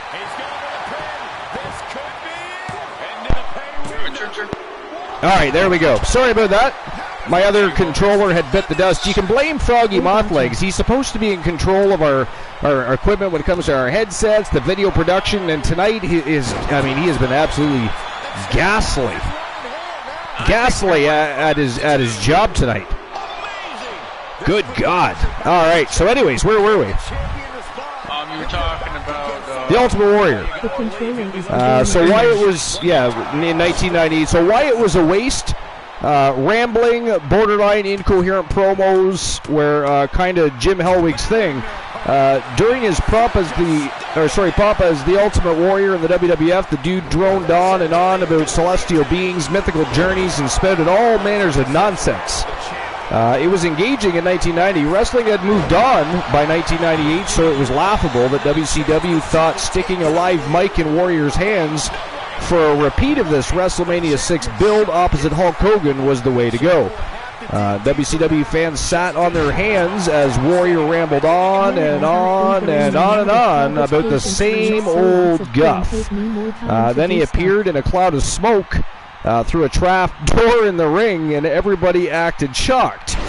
Meanwhile, thousands in Hartford, Connecticut just wanted to go home. Also, whomever came up with the idea of Warrior mimicking the 1960s Batman bit by encouraging fans to tune in to the same Warrior channel deserved a slap.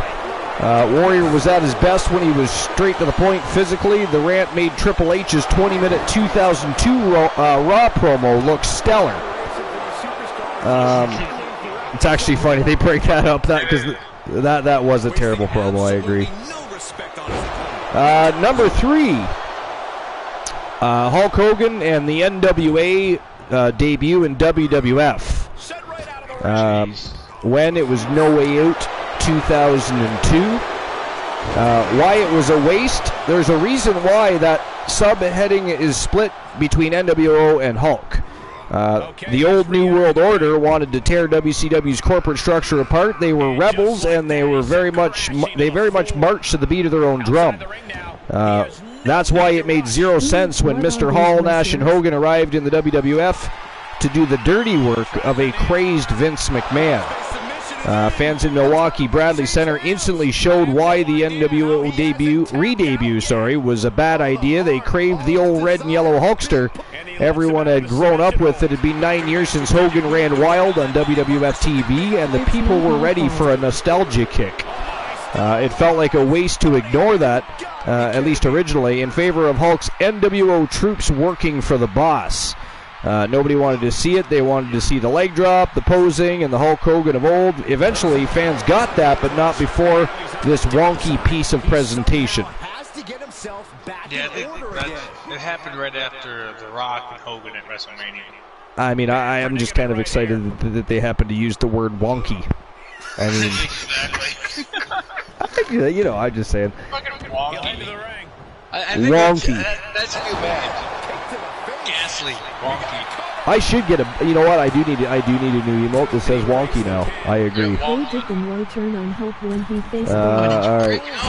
So I'm attempting to get to the next page of the article here, and it's not letting me. I'm literally stuck on 3. Let me see if I can.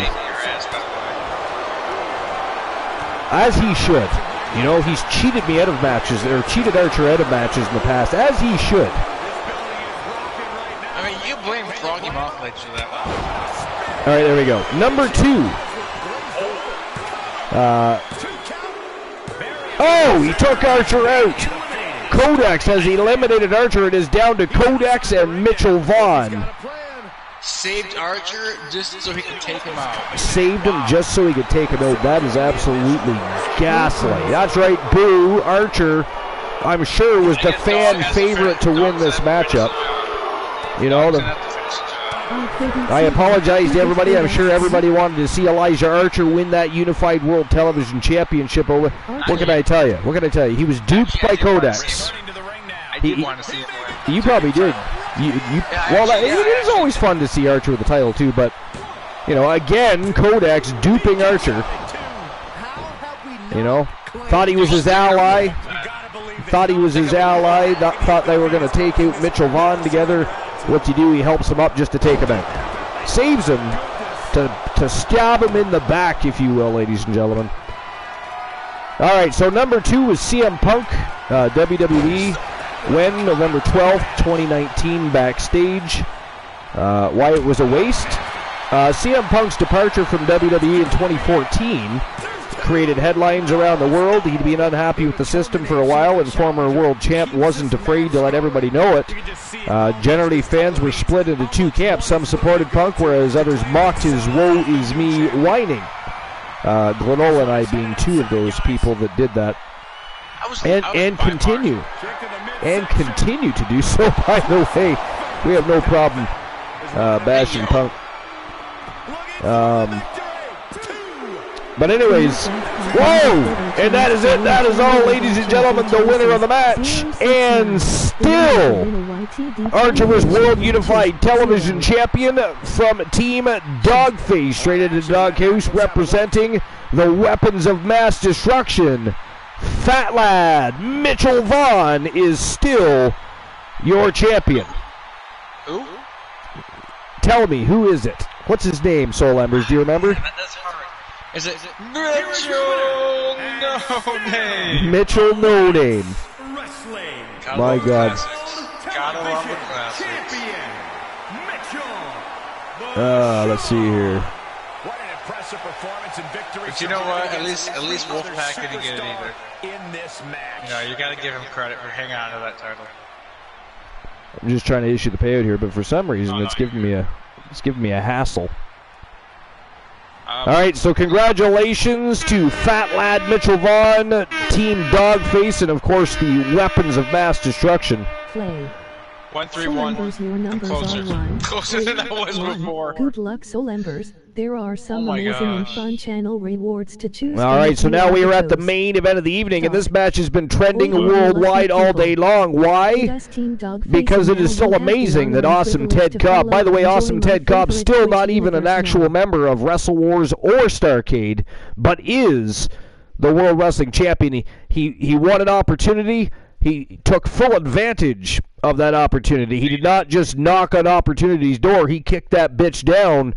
And before he won any major championships ever in his career, he is now the World Wrestling Champion. And to his immediate left there, the man who just recently won opportunity just the other night to challenge Awesome Ted Cobb, because Jalen Wilson won a Royal Rumble the other night, and that put him in line tonight on the Season 3 premiere of Wrestle Wars Genesis.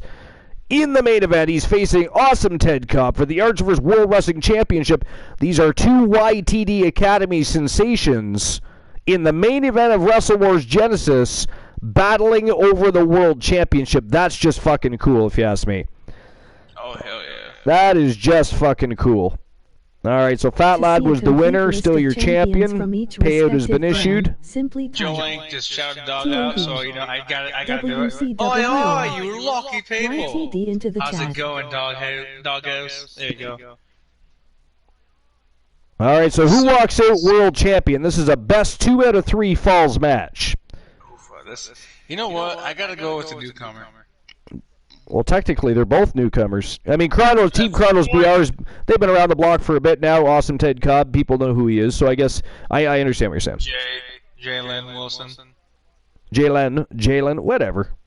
Yeah, Tomato, pizza, oranges. Oh, yeah, no, that's not the same. Never mind. That is not the same. All right, so is it going to be Ted Cobb or Jalen Wilson? Who's walking out? The Archivers World Wrestling Champion. Between two YTD Academy sensations, this is an absolutely amazing main event, especially considering it is the season premiere of Wrestle Wars Genesis here at Season 3 of the Archivers. So here we go, the last betting line of the night. We are at the main event of the evening. We'll, of course, see each other again Friday night for the season premiere of Starrcade, which has, of course, been taken over. But I mean, Alan Severn and the Wolfpack have bought out Vinny K. They now control WCW Starrcade. So just like you saw a brand new Wrestle Wars tonight, you're going to see a brand new Starrcade on Friday night for the season premiere, 10:30 p.m. Eastern Standard Time. You do not want to miss it. Make sure you're there because it is going to be another thrill ride this Friday night. But there you go. Betting lines are open, and here we go, ladies and gentlemen, for the World Wrestling Championship. Jalen Wilson, Ted Cobb, two YTD Academy sensations. Let's go. You know what, Archer? I'm going to retract that statement. I know who's going to walk out with the title. It's going to be the referee. The referee is going to walk out with the title. You know what's going to happen. He is the last person to hold it. That's true. Well, I mean, the champion will get it eventually. He'll be the second last person to hold it. Good luck, 1, 2, 3. All right, let's see what's going on here. There are some amazing and fun channel rewards to choose from if you are to. Ultimate Warrior. What else was it? Oh, right. Yeah, sorry. I'm sitting here watching Jalen Wilson come out, listening to what you're saying, and thinking, what the fuck is he even talking about? But yeah, okay, we're talking about the list I haven't finished. The list I haven't finished. All right, hold on. Yeah, I'm working on it. It was... we finished off with Woe Was Me whining. So those folks united in 2019 to roundly bash the man's WWE comeback. How did Punk's return? On Raw as a big part of as part of Big Time Angle, right at the end of a pay-per-view. Nope and nope. The then biggest free agent in pro wrestling made a comeback on the 12th of November episode of Backstage, as in the FS1 talk show nobody really paid much attention to. Granted, Punk's contract was with Fox rather than the WWE. But he had to know this was a disappointing way to appear on a company-led television for the first time in over 5 years. Thank fuck for AEW's hype 2 years later. No one wanted to remember Punk for this low-key tripe. It's a big fight. Last but not least, number one on the list of the 10 big-time wrestling debuts that were totally wasted is Bret the Hitman Hart. WCW debut on December 15th, 1997 episode of Monday Nitro. No, I don't think anybody really did. So it says why it was a waste. Nobody was being talked about more than Bret Hart in late 1997. The infamous Montreal Screwjob had literally just happened, and Wrestling sided with the Hitman. That should have been a gimme for Eric Bischoff and WCW, but they screwed it up spectacularly. Nobody can blame Bischoff for announcing Brest's imminent arrival 24 hours after Survivor Series. That was fine. Debuting Hart on the 15th of December 97 Nitro, having him become special ref for Eric versus Larry Zbyszko, though. That wasn't fine. In fact, it outright sucked. The most talked about face in wrestling, the wrestling world, was a prop for a match between two non-wrestlers. His role on the biggest pay-per-view of 1997 was to officiate a bun fight few cared about for the first place. Great, this was a huge red flag for the rest of Hart's WCW tenure. What a waste. And that is the end of that list. The top 10 big-time wrestling debuts that were totally wasted. And actually, every one of those deserved to be on that list. So that said, pretty solid. And there we go. The championship is officially on the line. The Archivers World Championship. A great way to end the season premiere of Wrestle Wars Genesis.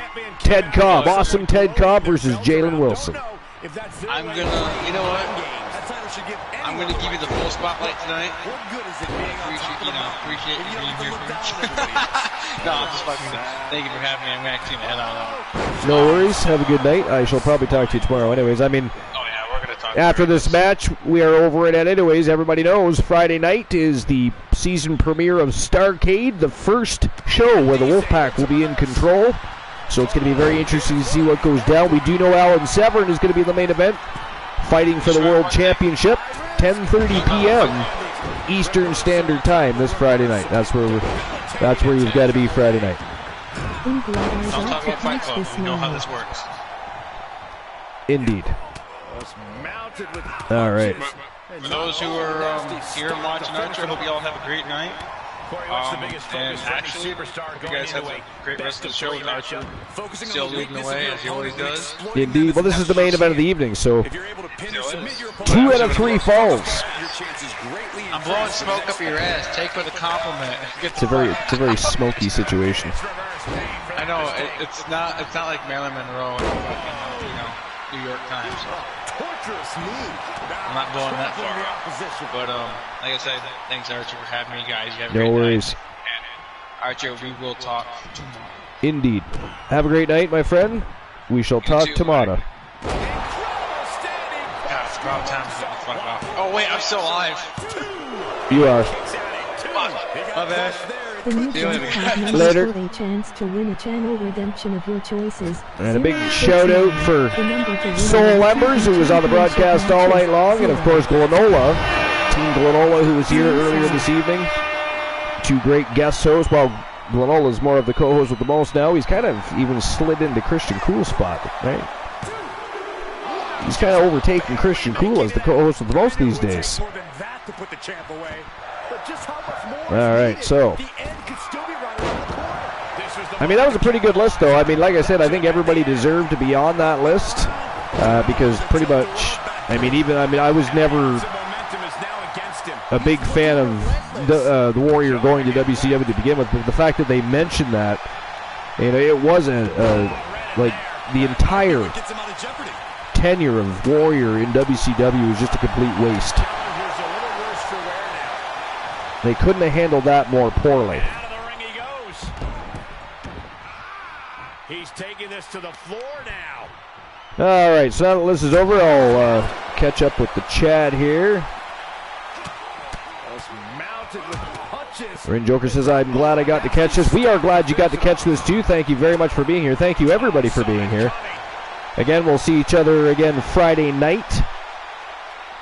10:30 p.m. Eastern Standard Time for the season premiere of Starrcade, which is, of course, again, going to be the first episode of the show, not just of the 3rd season, but the first episode where the Wolfpack and Team Glenola and Alan Severn are in full control of the show.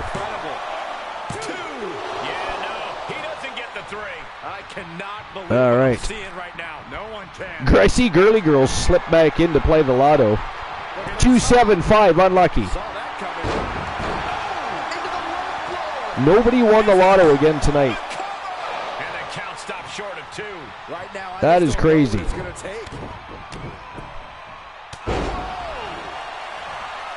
And by the way, Goon the Troll, and how dare you call me out for Froggy Mothlegs not doing his job correctly earlier.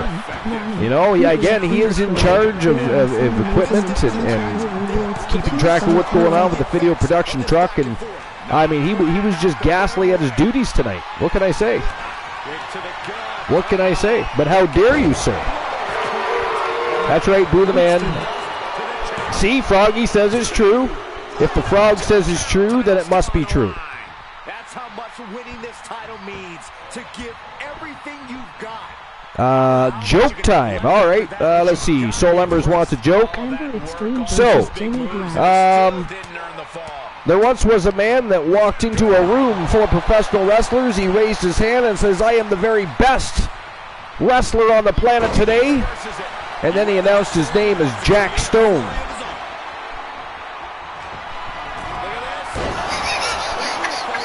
And of course, if nobody knows who Jack Stone or Soul Embers is, that's not very funny to you. But to those of us that know,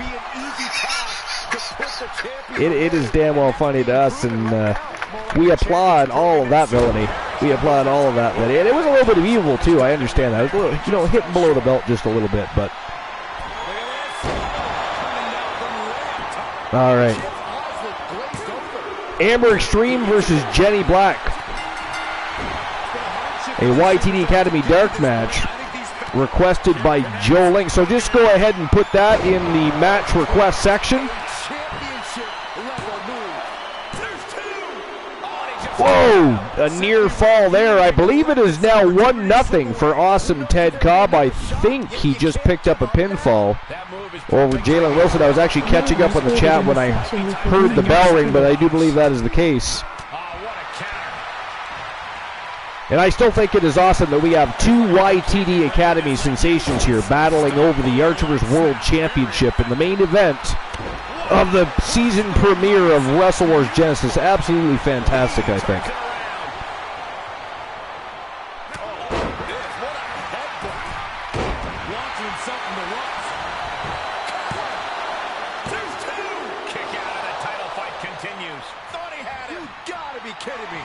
All right. I'm actually looking at the list of people that are... Ooh. General One Volin just popped in.